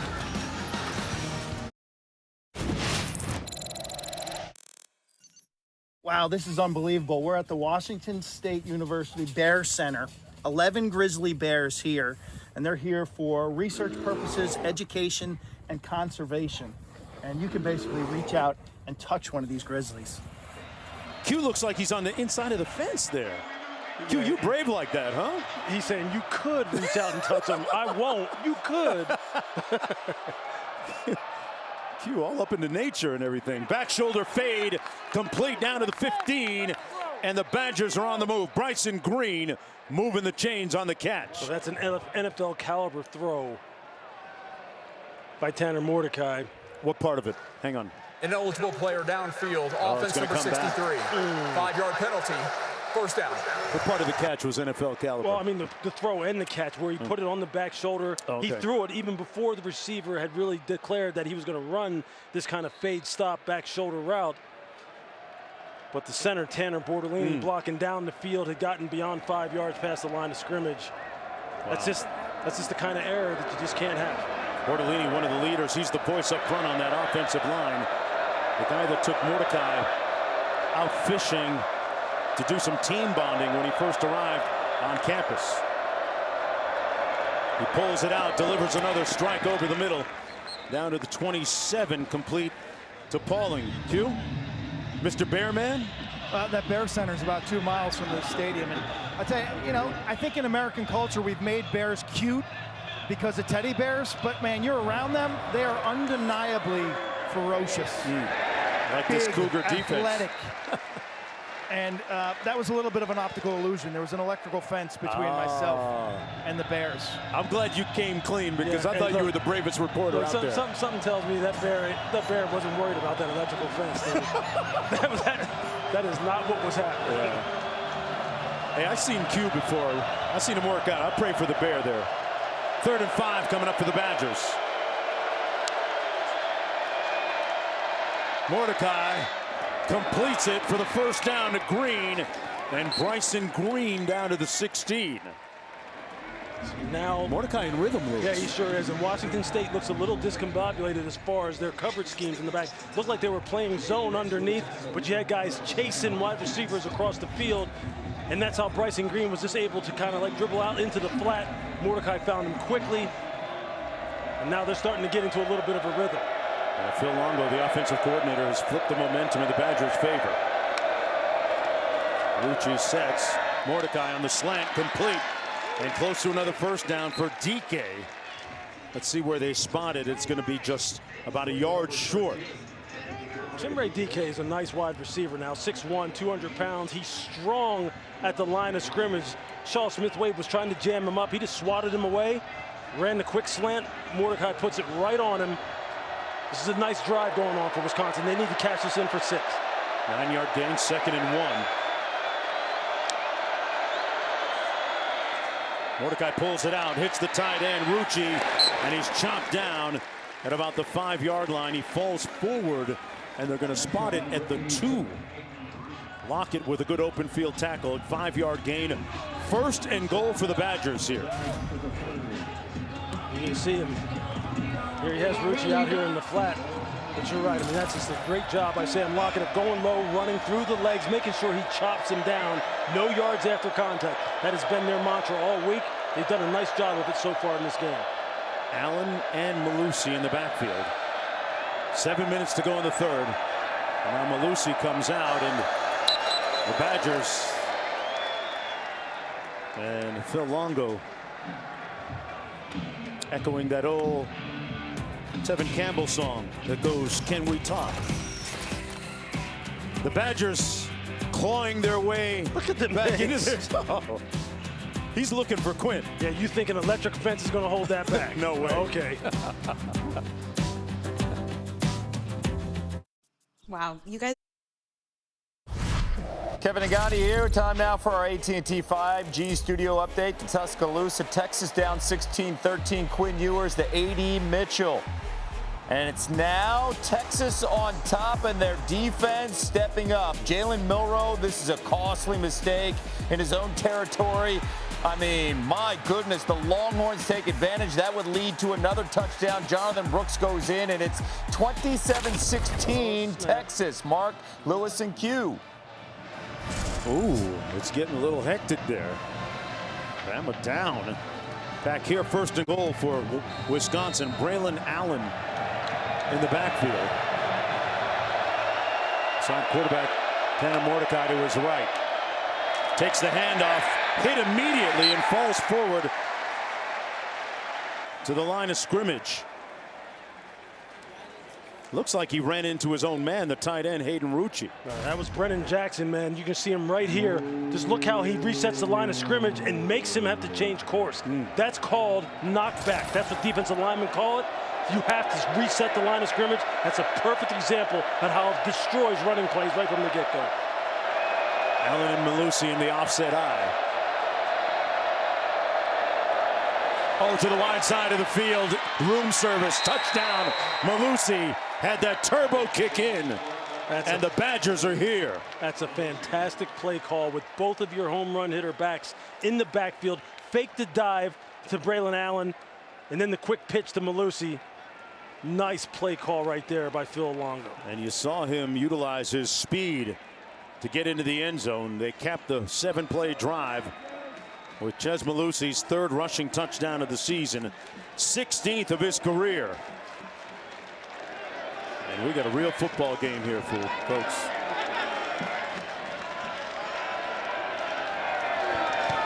Eight-point lead for the Cougars at 24-16 with 6:15 to go. Timeout on the field.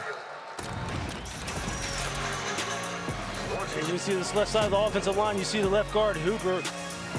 Looks like he may have moved a little bit, but it doesn't matter. It's 6 for Wisconsin. Now it's a one-score game.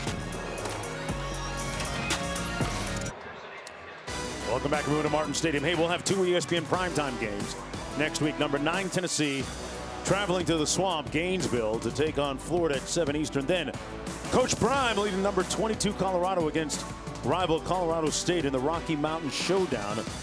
What a night for college football on ESPN, and a big win for Buffaloes today, their home opener. And boy, Wisconsin has changed the complexion of this game here in the third quarter. And the Cougars are going to have it 1st and 10 from their own 25-yard line. Now, how do the Cougars get their rhythm back offensively? Well, look, I think Ben Arbuckle said it to us perfectly. One of the things he told Cam Ward coming out of the Colorado State game last week was, I don't want any more of the nonchalantness, for lack of a better word, to creep into your game at any point during the game, because you start getting complacent, feeling as though, okay, we're in a nice rhythm, we're on cruise control, and we just kind of, can, for lack of a better word, roll our helmet out there and just go ahead and continue to move the football. That's crept into a little bit of what they're doing. And it starts with the quarterback-center exchange when he's here in the gun. That has been a problem for him. Again, I said it earlier, it was a problem last week, it's a problem now. They need to start playing clean football again, because Wisconsin's right back in this game. Empty formation on 1st and 10. Clean snap, delivers a strike, complete at the 29-yard line to Victor. Let's go down to Q. Yeah, on an afternoon that started with incredible energy here, there's a certain lull or malaise that's really captured this stadium. I mean, the fans are sitting down. It's quiet. I think the Cougars are looking for a spark right now at offense. How do you return that engine on after it's almost been ground to a halt for a little bit. And out to the 40-yard line, Q. Victor providing the pyrotechnics, the fireworks there, with a catch and run to move the chains with 5:37 to go in the third. Ward going to take off himself this time and gains about 2. Brought down by James Thompson Jr. And you see now one of their best players on defense, Jordan Turner, the linebacker, is back in the game. He can return here in the second half after having to sit out in the first half.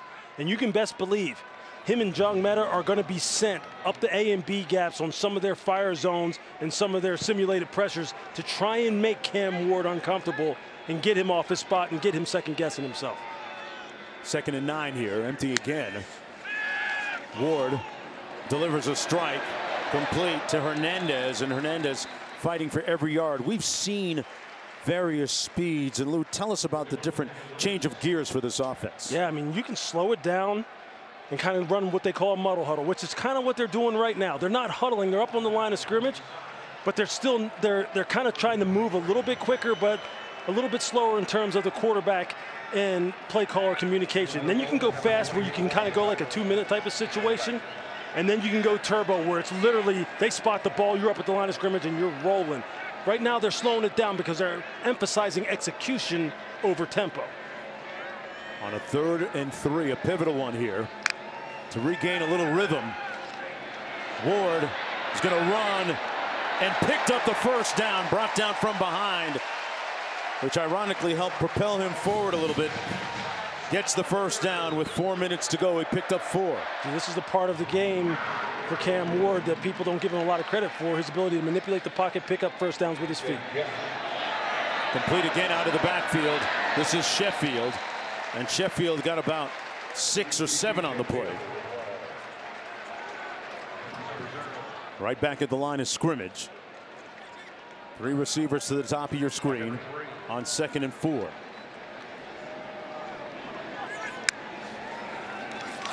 Ward gets it out quick, incomplete. Behind his receiver, Lincoln Victor.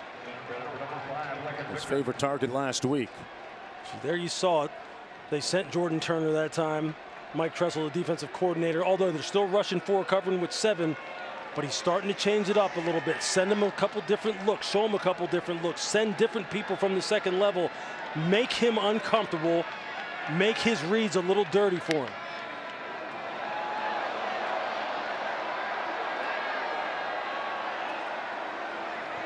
Third and 4. You can see the coaches on the sideline telling the guys, get up on the line of scrimmage. Make him think you're coming. Maybe they're not coming, but just give him that impression. Watson stopped up. Oh, he got stoned. He got rocked. Big time hit up front by the guy that just became eligible again, Jordan Turner. Let's listen. Turner and Johnson were there. Man, wow. That's a big time hit. And they're going to go for it here on 4th and 4.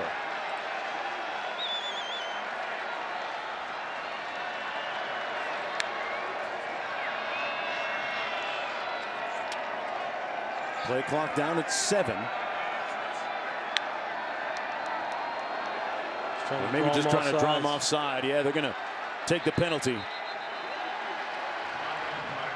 Badgers didn't go for the pump fake. Delay a game.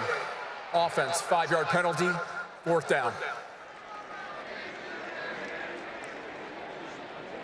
Wisconsin's defense is going to have an opportunity now to get off the field.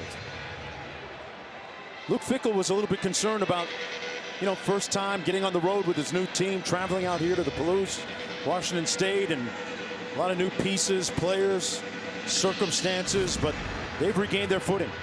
Look at this play by Rodis Johnson as he is able to stand up the offensive lineman at the point of attack and come off and then absolutely just stone Nakia Watson.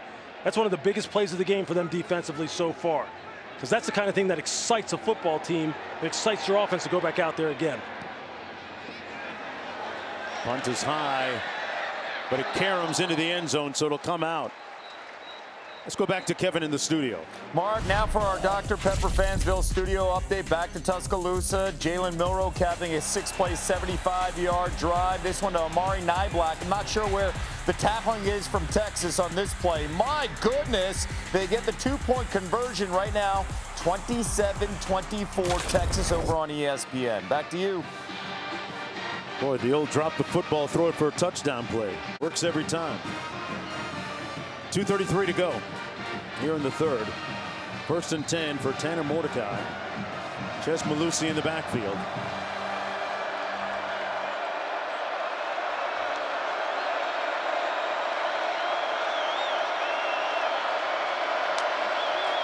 That tandem of running backs with just 50 yards rushing, so they go to the air, and the pass complete to Skylar Bell.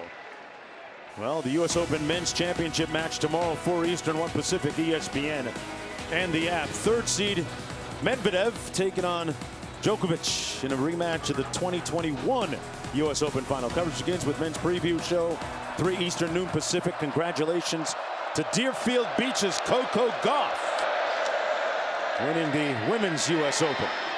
Pass complete to Skylar Bell, running for the 1st down.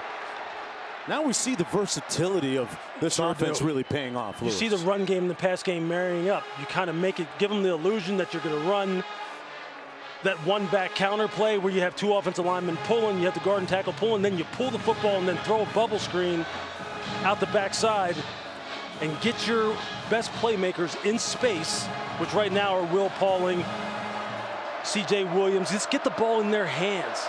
Bryson Green, get the ball in their hands and let them go to work. Mordecai has a man in mind.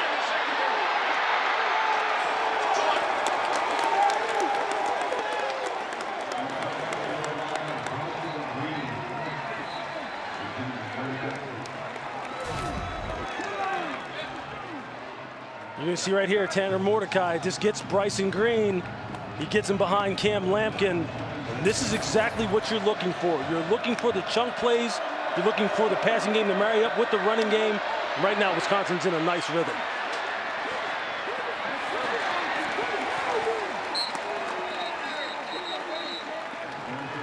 Had some audio difficulties there with the microphone. Lewis, thanks for. Hey, I'm feeling for you, Mark. I got you. I got you. I was sitting there going, hey, man, I have to brush up on my play-by-play skills. Got unplugged there for a minute.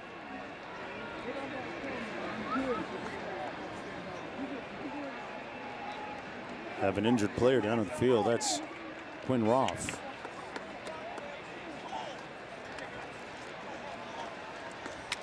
.6'2" junior from San Marcos, California. Well, Luke Fickell's team has a very favorable schedule moving forward. Ohio State will be the only ranked team that they'll face the remaining part of their schedule so far. Other teams may become ranked. It's still early. It's only week 2, but things potentially lining up very well for Wisconsin, coming in at number 19. And you can tell that Roth down there is in definite pain.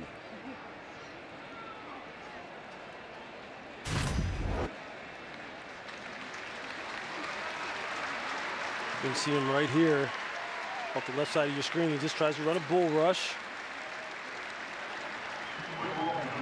It's like a non-contact really type of injury. There's no contact to the lower body. It's hard to say exactly what happened right here. I don't really know where the injury is. Look like they're holding his left arm. Yeah. Wait to see. He was All-State coming out of high school. 44 seconds to go. He was holding that left arm. Yeah. He has a brace on his left elbow. That's where maybe the situation occurred. But he adds nice depth to this team as far as their edge rushers are concerned. Plays a vital role in rotation with Ron Stone, Brennan Jackson, Ron Stevenson. Mellusi in the backfield. 1st and 10. You can hear Cougar Nation now here at Martin Stadium. Mordecai under duress. Stone running after him into the end zone. Caught. Touchdown Badgers. Bell ring one On up. the field is a touchdown.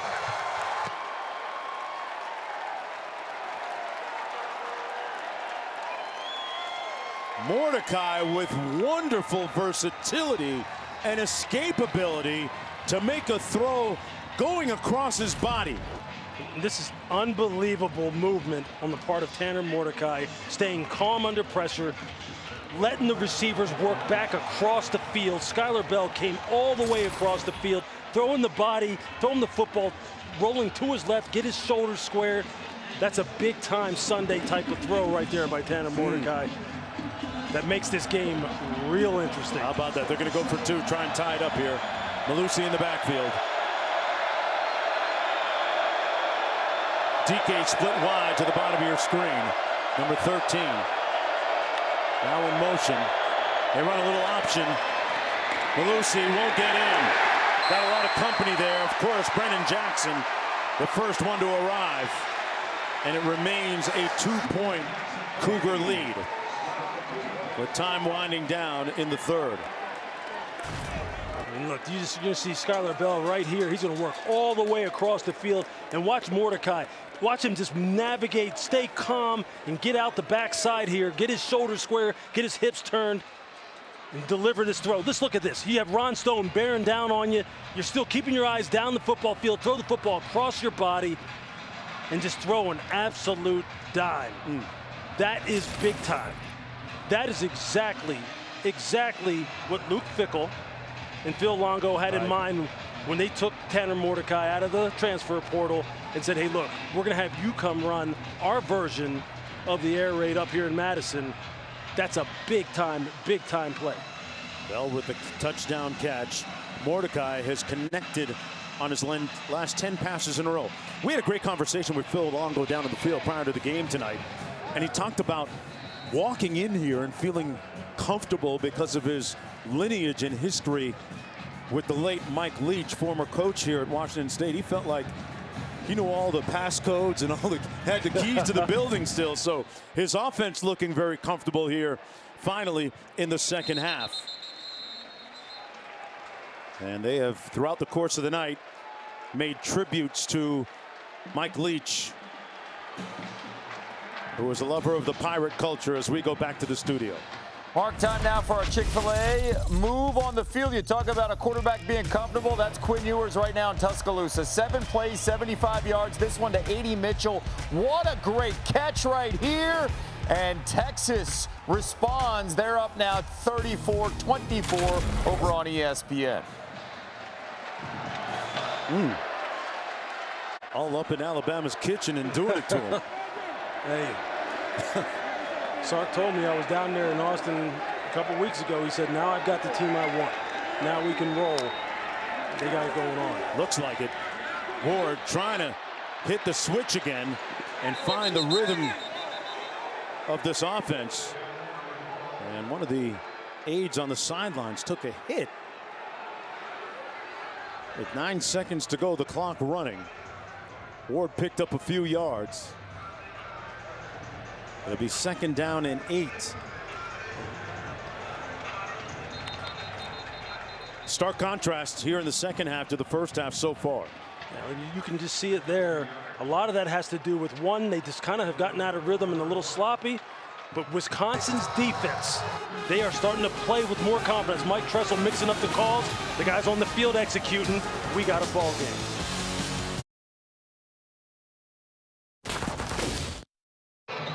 Coach, what are you saying to your guys right now?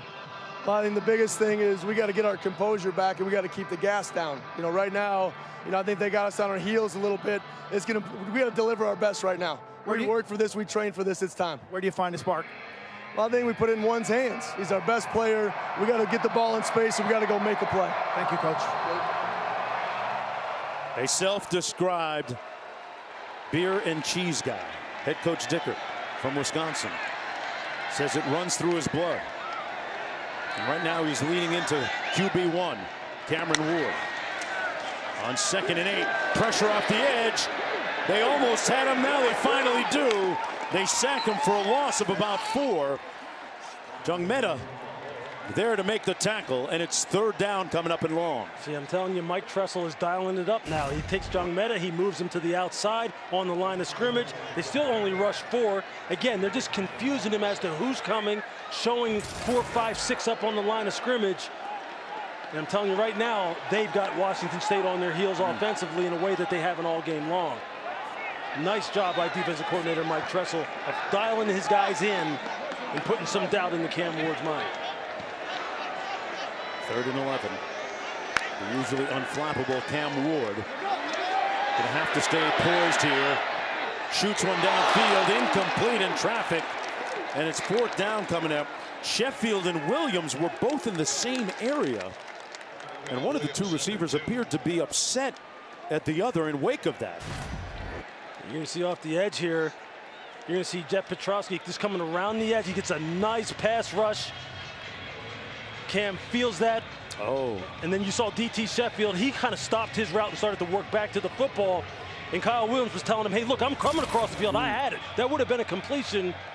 But when the ball's in a gray area like that, you can't really fault DT Sheffield for thinking maybe I need to make a play on this. And they punt as a result.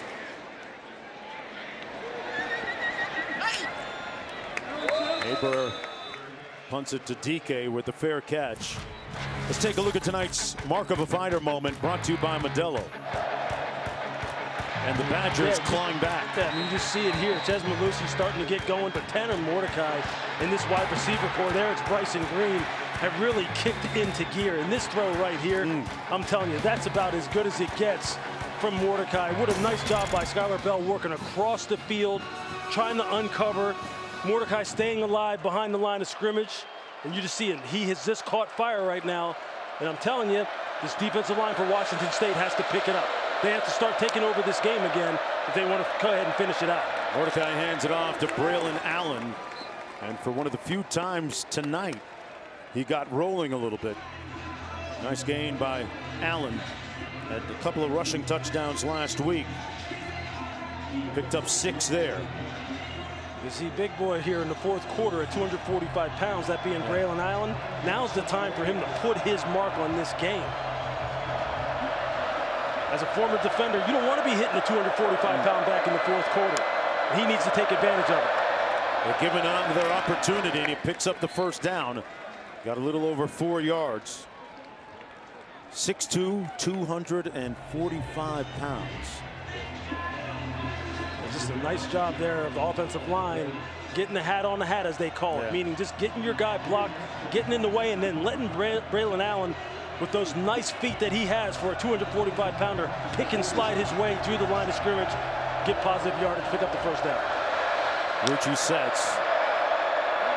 Mordecai downfield, broken up nicely in the secondary by Smith Wade.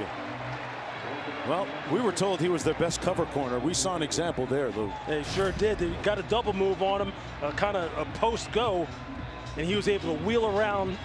He was able to find Jimray DK, get back in phase with him, get back in control of him, and almost make a play on the football. Look, that's what corners are paid to do, man. You're out there on the island, and at this time, when Tanner Mordecai is starting to get heated up with these wide receivers, now's your time to shine. You got to step up. Allen in the backfield.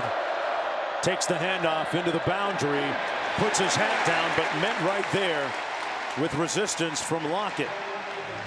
Sam Lockett with first one to arrive. It'll be 3rd down coming up for Wisconsin. 6 or 7 to go. This is where the game is won at all levels, man. 3rd down, you know they're going to throw it. This is where Stone, Brennan Jackson, what are you going to do? You see they got a bunch of guys up on the line showing man-to-man. Wisconsin's offensive line has to answer the call now. Give Mordecai time. Well, 5 of 11 on 3rd down. Mordecai had time, got a man! Incomplete at the 20, intended for Green. Got his hands on it as he's working against Cam Lampkin.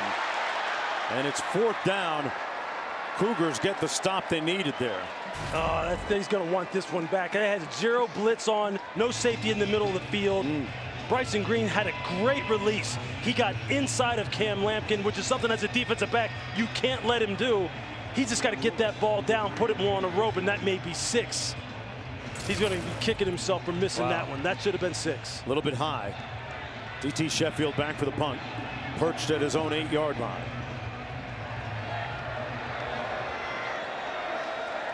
Bertram's with the punt. Fair catch called at the 10-yard line. It'll be 1st and 10 from there. 41-yard punt, no return. With 11:57 to go. Back after this. Welcome back, everyone. The late summertime September hues cascading across the landscape as you're watching Saturday Night Football presented by Capital One from Martin Stadium, Washington State. With a tenuous lead right now, quarterback Ward is described as unflappable, the ultimate competitor. How does that translate onto the field into winning? Yeah, I think being unflappable is really what's going to need to translate right now, because he needs to calm everyone else down and just kind of lead the way with clean, efficient quarterback play and just telling everyone, do your job, I'll do mine, and we'll move this football down the field like we did early on in this football game. The problem is people kind of become a little unraveled and aren't doing their job, and they have become a little bit disoriented. He needs to lead the way to settle this thing down. He's got 2nd and 11. Pressure in the end zone. Let's see where they spot it. Is the safety? No. They're going to bring it out to the 1. James Thompson Jr. was the first one to get there. As the runner's progress is stopped on the 1-yard line. Dangerously close to a safety and tying up the game. Let's take another look here. What a great pass rush by James Thompson Jr. And you see him there. That's just the safety to me. I mean, that seems as clear as day to me. That is a great pass rush. That's a pass rush we have not seen for the better part of the first 2 weeks of the season out of this defensive line, but they have started to turn it up. Remember, every play is reviewed, and this is not a safety. Ward hands it off to Watson, trying to get to the corner, won't. Run down at the 5-yard line. 4th down coming up. Hunter Wohler making the tackle, and the Badgers are going to flip the field and have good field position here. I mean, that's I mean, the ball. I mean, to me, that looks like, well, you know, he has him wrapped up. I mean, I don't know if they're saying they're spotting that at basically the 1-inch line. Yeah. You know, when he tied him up. Has to be indisputable video evidence. I guess, you know, you can't really get a down-the-line look at that, but that looked to me like a safety. Nevertheless, it's great defense on the part of Wisconsin, and this defensive line has kind of led the charge. Brodus Johnson, James Thompson, all of them have picked it up. Gonna have a flag down, and I think we have an illegal snap.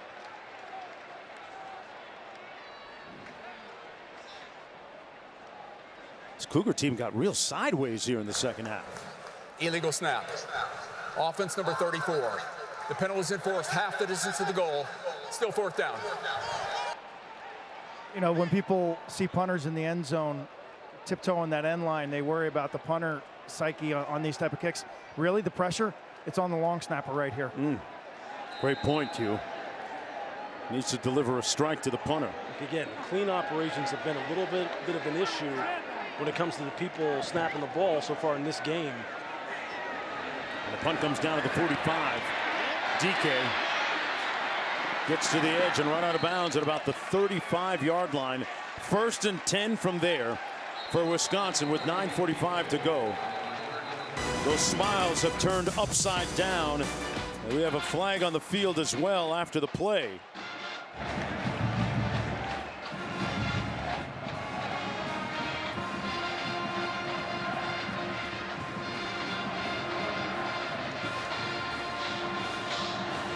I think we're going to get a late hit and unsportsmanlike on Wisconsin for a block.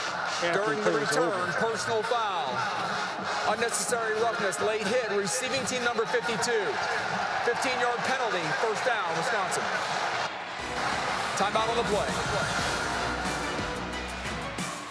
9:45 to go in the 4th quarter. Badgers with the momentum on their side when we come back.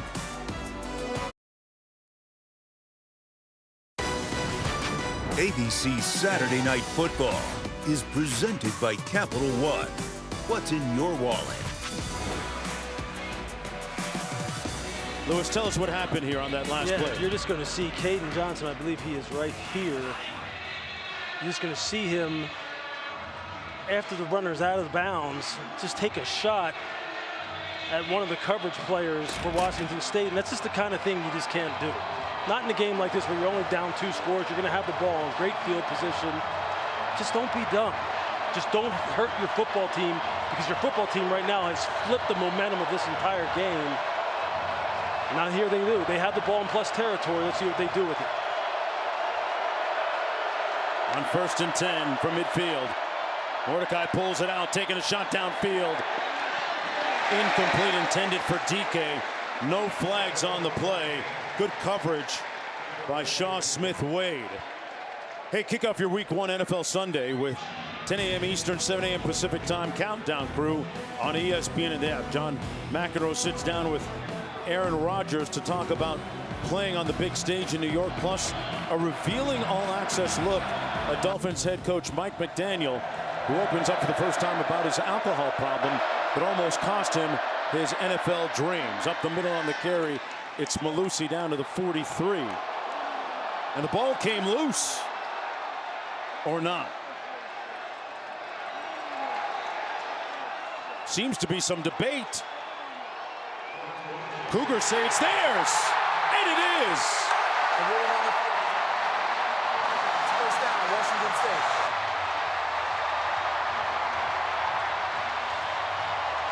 I think you're going to see here, when you see the replay, you're going to see Jaden Hicks is coming in right here. You see him pulling at the football, and maybe it starts coming loose before Mellusi's left elbow hits the ground. But that's just a great job and great awareness on the part of Hicks to start pulling at that football while his boys are putting the hit on him. Hicks is always around it, isn't he? Yeah, that's close, but man, what great awareness on the part of the Washington State defense. 3rd turnover today. It's hard to see from that angle. You couldn't really get a clean look at it. They seem convinced to see if that ball was coming out, but it looked like it may have been coming out. We're going to take a short break and hash it out on the other side when we return. Well, the officials announced a moment ago that the review of the video shows that the play stands. The call on the field stands. That's a fumble recovery by Washington State. Yeah, you really can't see whether or not that ball is moving or not before Mellusi's knee or wrist or elbow hits the ground. And that's what it is. It's a lack of a poor angle right there. It's hard to overturn that without, clear and obvious evidence. But man, that's a tough one. I can understand why Luke Fickell would be upset there, and so is Chess. But the question still begs, how does this Cougar offense regain the rhythm they had earlier in the game? Ward completes a dart out near midfield to Kyle Williams, who has a touchdown catch from earlier today. If you're Washington State, it's got to give you life offensively and kind of get you out of that fog and start moving the football. And if you're Wisconsin, look, you got to believe that, look, you've been playing good defense and getting after this quarterback. 2nd and 4. A long shot incomplete at the 13 for Lincoln Victor. Ward just a little bit strong. Sets up a 3rd down and 4. Big time situation here, right? You got about 9 minutes left in this game. You want field position is critical. That's what you want to preserve as much as possible. Get off the field here. Don't let them get a first down. If you're Mike Tressel, you've been dialing up some fantastic pressures, mixing it in with coverage, dropping 8. Your guys have been getting after it. Your defensive line has started to show up as far as rushing the passer. You've got to make a play here. 3rd and 4. Ward's going to run it on a predetermined quarterback run. He moves the pile, but did he move it far enough, Lewis? Let's check out this spot, but there's a flag down. Boy, it looked like Ward made lemonade out of lemons initially on that play. Peterson there to make the tackle. Conversation from the officials.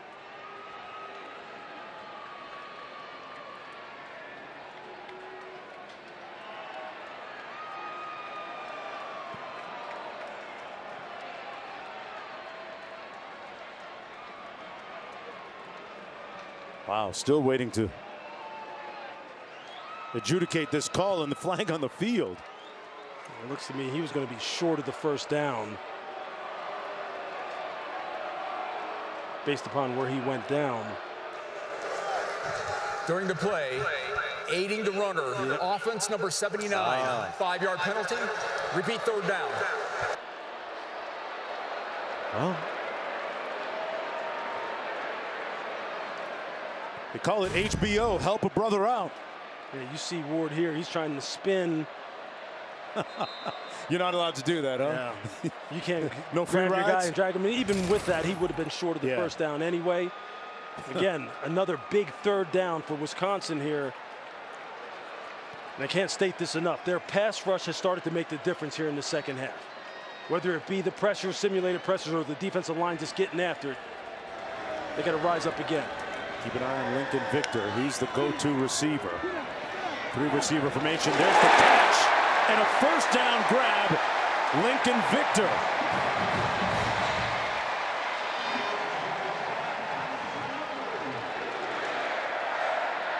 It's just a nice route combination against man coverage in that stack alignment.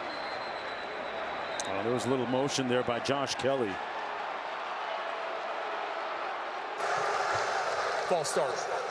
Offense number 3, 5-yard penalty, first down. Yeah, he had taken 2 steps beyond the line of scrimmage before the snap. Washington State only has 3 first downs in the second half here. And they're looking at 1st and 15 now after the penalty.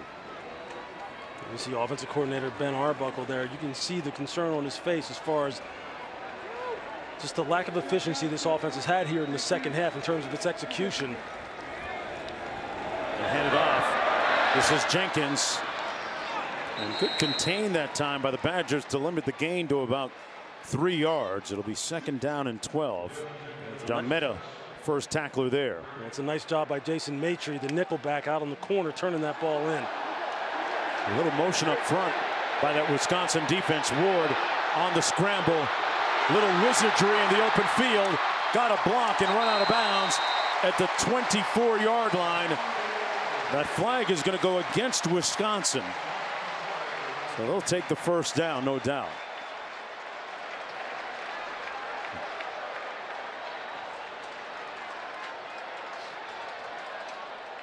Ward was their leading rusher last week in the win. Defense number 19. That penalty's decline. The result of the play is a first down. What a nice job by Cam Ward. Eyes down the field, just be a little bit more secure with that ball in the pocket. He's waving that thing around, and he fakes like he's going to go ahead and pitch it out to Jenkins. That's when you know he's comfortable. And now you see who they can bring up. John Mateer, yeah, comes in a quarterback. He ran for a touchdown last week. Ward is in the slot. Funky formation, the jet sweep, fake. Mateer keeps it himself and picks up the first down. So offensive coordinator, Coach Arbuckle, with a little bit of sauce for that defense, Lewis. Sure, I mean, this is just another wrinkle. He said, you know, look for number 10 to get in this game. I'll have something for you. And there it is. You kind of fake the jet sweep to Cam Ward, and just let Mateer just take it right up the middle. Creative play calling right now, giving them something they haven't seen all game long. 1st and 10 from the 15. Nakia Watson in the backfield.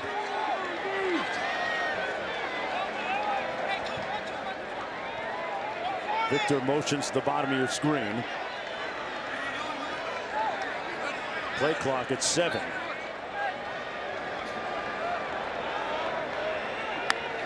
With 2 on the clock, Ward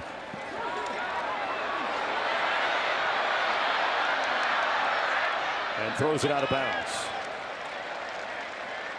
Live for the next play. 2nd and 10 coming up from Cam Ward, who began his career a couple of seasons ago at Incarnate Word down in Texas. FCS quarterback. Had a prolific season down there, got into the transfer portal, played here at Washington State last year, and has improved leaps and bounds, the coaching staff says, from a season ago. He said he wants to prove that he can beat you from the pocket. That's where he wants to grow. That's where he wants to improve. He's making good decisions so far in this game and on this drive. Backpedaling, now stepping up. One man to beat. Ward down to the 1-yard line. Tackled by Zachman. And it's 1st and goal. 14-yard pickup. Up at the line of scrimmage. Watson in the backfield, takes the handoff. And the former Badger with the touchdown.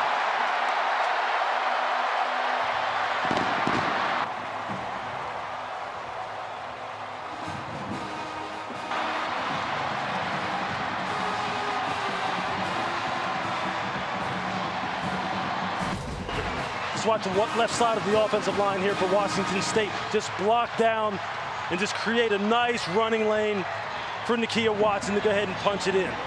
That's how you take control late in the football game, along with your quarterback making special plays, taking over the game, saying, hey, look, I'll settle this thing down. I'll put it in my hands. Because I'll tell you what, Wisconsin's secondary played nice on that drive. They had people covered up.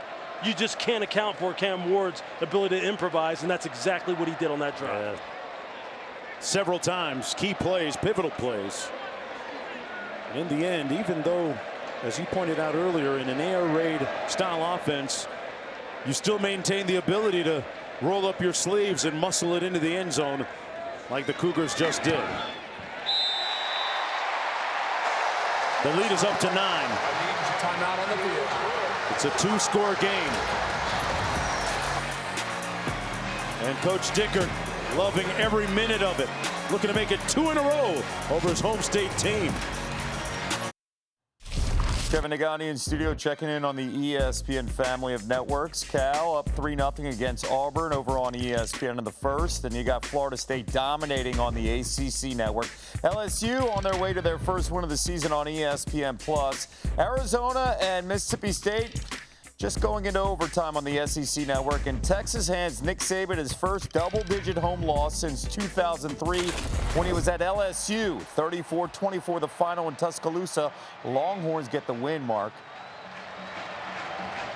What about that interesting week 2 here in college football and the energy back in the house here at Martin Stadium. Sidelines are alive, crowds alive. Trying to put the Badgers to bed here. With a 9-point lead, 5.5 minutes to go. It'll be 1st and 10 for the Badgers 25. Now time for tonight's, hey, we got a 2-pack for you. Not a pack 2. Aflac trivia question, our second one of the night. Which former Washington State quarterback owns a winery in Walla Walla, Washington? Hey man, if you get this one, got a special prize pack for you. Brian Leaf. Good guess. I'll say Luke Falk, just for the heck of it. Here we go. Badgers got to get down to business. Mordecai, clean pocket, and throws a bounce pass incomplete at the 30. And now let's answer the Aflac trivia question. Aflac. It's not real until the duck quacks. Okay, who has the winery with the Chardonnays and the Malbecs? Drew Bledsoe. Oh, you know. Oh, man. Got to hit up Drew for a few bottles. Maybe after a Cougar win tonight. Who knows? It's on the defense now. Allen with the catch out of the backfield out to the 31. It'll be 3rd down with 5:15 to go. Gain of 6 on the play. 3rd and 4.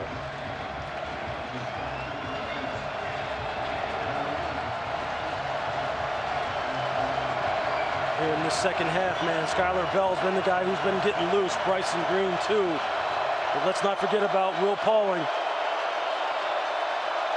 Keep an eye on Jackson and Stone off the edge. Mordecai delivers a strike in the middle of the field. Pauling still on the move and brought down at the 50 at midfield. 1st and 10 Wisconsin. A pivotal, critical 1st down on the pickup of 19. They just lost him in the underneath zone, the 3-deep zone that they're running. Got to play with better vision. You got to know where number 6 is at all times. Mordecai 25 of 37. Incomplete, big hit by who else? Jaden Hicks. He had smoke for the Badgers. Officials timeout. And Pauling shaken up, still on the field.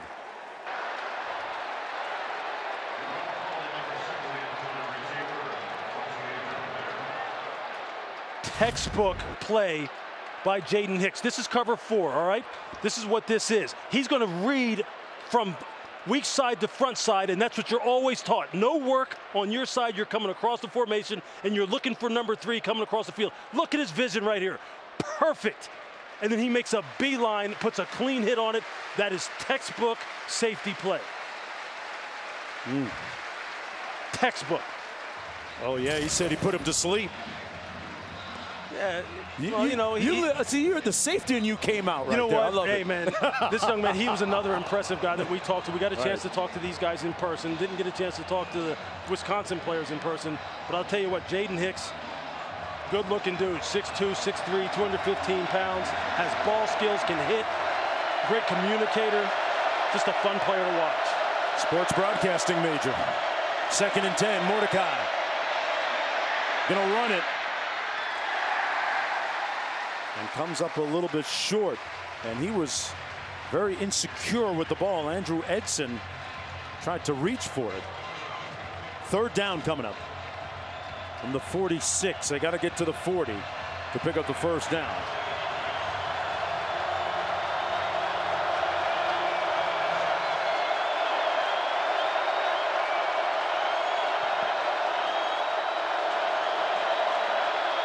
One-on-ones on the outside. Blitz coming.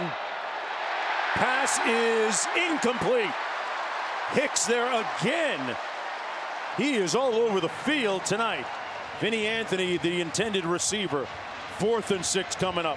A last gasp effort for Mordecai and the Badgers. Look, they just try to run a little rub route combination here. Watch him go over the top and then get his hands on the ball. This is a long, angular, rangy player who has cover skills, tackling ability, range in the back end, and he's still young. He's just a sophomore. Please reset the game clock to 3 minutes and 40 seconds. 3-4-0. They had the big pick 6 last week. They've made some nice plays here tonight. Look, if you're Wisconsin right now, you're saying, Will Pauling, come through for me one more time, baby. Come through for me. Tanner Mordecai, find the open guy. Mordecai gets it out. Got a man, incomplete at the 10. Intended for Green. And the Cougars will take over on downs. Lampkin there in coverage. And that secondary comes up with a huge stop. It's just one-on-one coverage on the outside across the board. Zero coverage, no safety help in the middle of the field. And you're going to see Bryson Green had to step. He had to step, separated late in the down. It's just off by a matter of inches. He might have gotten away with a push there, too. He did. He pushed off a little bit. But look, there's always a lot of jostling down the field. And I know depending upon which way you lean in this game, you're going to be like, no, that was push off. No, that was pass interference. A lot of times, man, it's just football. And it's just playing football. And it's just a game of inches, as you can see right there. Wisconsin with 2 timeouts remaining. 53 yards rushing. And a touchdown on the last drive for quarterback Cam Ward, who's looking for another signature victory against a Big Ten team. That was Watson, picked up about 3. We'll have 2 ESPN primetime games next week. Number 9, Tennessee, goes to Florida at 7 o'clock Eastern time. Then Deion Sanders, Coach Prime, leading number 22 Colorado against Colorado State in the Rocky Mountain Showdown. What a night of football next Saturday on ESPN. And boy, what would a win tonight mean for Washington State, Louis? Oh, look, they were trying to send the country a message that, hey, we may not have a home for 2024 yet, but we're a darn good football team. We can play with anyone. And they're sending that message so far tonight. They've got all 3 of their timeouts. Ward dancing with the football, got to keep it secured, and falls down after a gain of about 2. It'll be 3rd down and long coming up. They were able to regain their rhythm on that critical drive, which we saw the stats on a moment ago. And now it's about finishing the game clean. 3rd and 7. And we talked about it, Mark. It was about Cam Ward. And his coaching staff said, too, look, you're the best player. They told us that in the meetings. They said it to Quentin Kesnick on the sideline. We're going to put it in the hands of one, and he's going to have to lead the way, and he has done just that. He is his own worst and harshest critic. Hands it off to Watson. Picks up the first down, and that really hurts the Badgers' cause.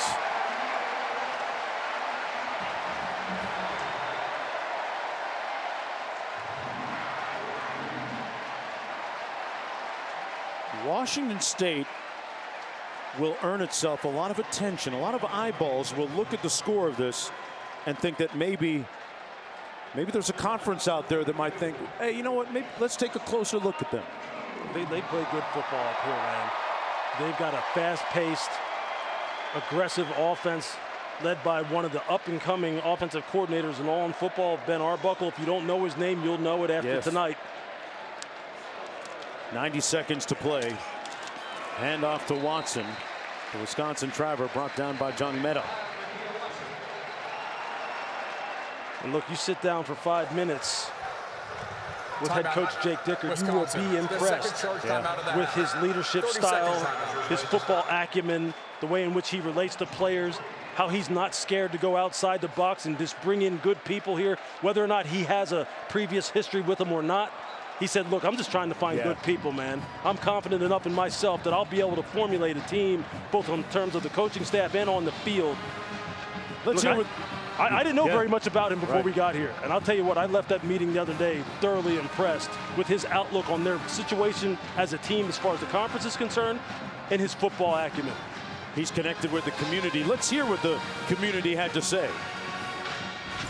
Well, the Pac-2, I didn't know there was only 2 left. I don't know. We're the last 2 standing, so I feel pretty good. We don't feel good, but it's chill because the Cougs are still the best team in the Pac-2. I think we got good lawyers that'll tap the pot of gold that everybody else left behind. Yeah, I like that. Well, I'm pretty sure this cup says it all. Cougs versus everybody. Go Cougs! Woo! A spirited crowd showed up here tonight at Martin Stadium. And they're going to have a ranked opponent victory on their resume should this pattern hold for the next minute and 15. Let's go down to Q. Timeout. Wisconsin. Dickert, the Wisconsin native, his 87-year-old grandmother, Maryland, in Wisconsin watching this game. He's going to go to bed with a smile tonight. Maryland, the homemade bread and strawberry jam you sent Jake this week was well received. Congratulations. I hope you enjoyed the game. And Maryland, we want to echo those thoughts because your grandson has done an amazing job of leading this squad in the last couple of years, and another win. And I love it that Coach Dickert said, hey, it's not jelly, it's jam. Don't make jam. Don't make that mistake. He definitely clarified that. Maryland would be upset. We don't want to upset Grandma. And I'll tell you, his eyes lit up when he was speaking of his grandmother. You can tell he's a guy who's very rooted in his family in the state of Wisconsin. This game meant something to him. It meant something to him to go up to Wisconsin a year ago and win that game. He had over 100 people at that game. That's right. I mean, this is big time for him. You love those kind of stories. 3rd down and 4. Another first down. Nakia Watson putting the final touches on this dub. You don't think they're excited? He's not fired up. This game doesn't mean a little bit more to him. That's cool to see. That's why you love sports right there. Yeah. And that's why you love games that have special meaning. Cheese and beer run through his blood. Looking like he's looking for someone to hug out there with the pirate-themed Cougar shirts in honor of Mike Leach. You see the look on Ben Arbuckle's face, offensive coordinator? He's like, yeah, congratulations. Yeah. I got some things to clean up with this offense. And the athletic director, Patrick Chung. Happy night for him. Q had an interesting, great interview with him a little bit earlier tonight, if you caught it. As for Wisconsin, well, they'll head back on the flight tonight and take on Georgia Southern next week in Madison.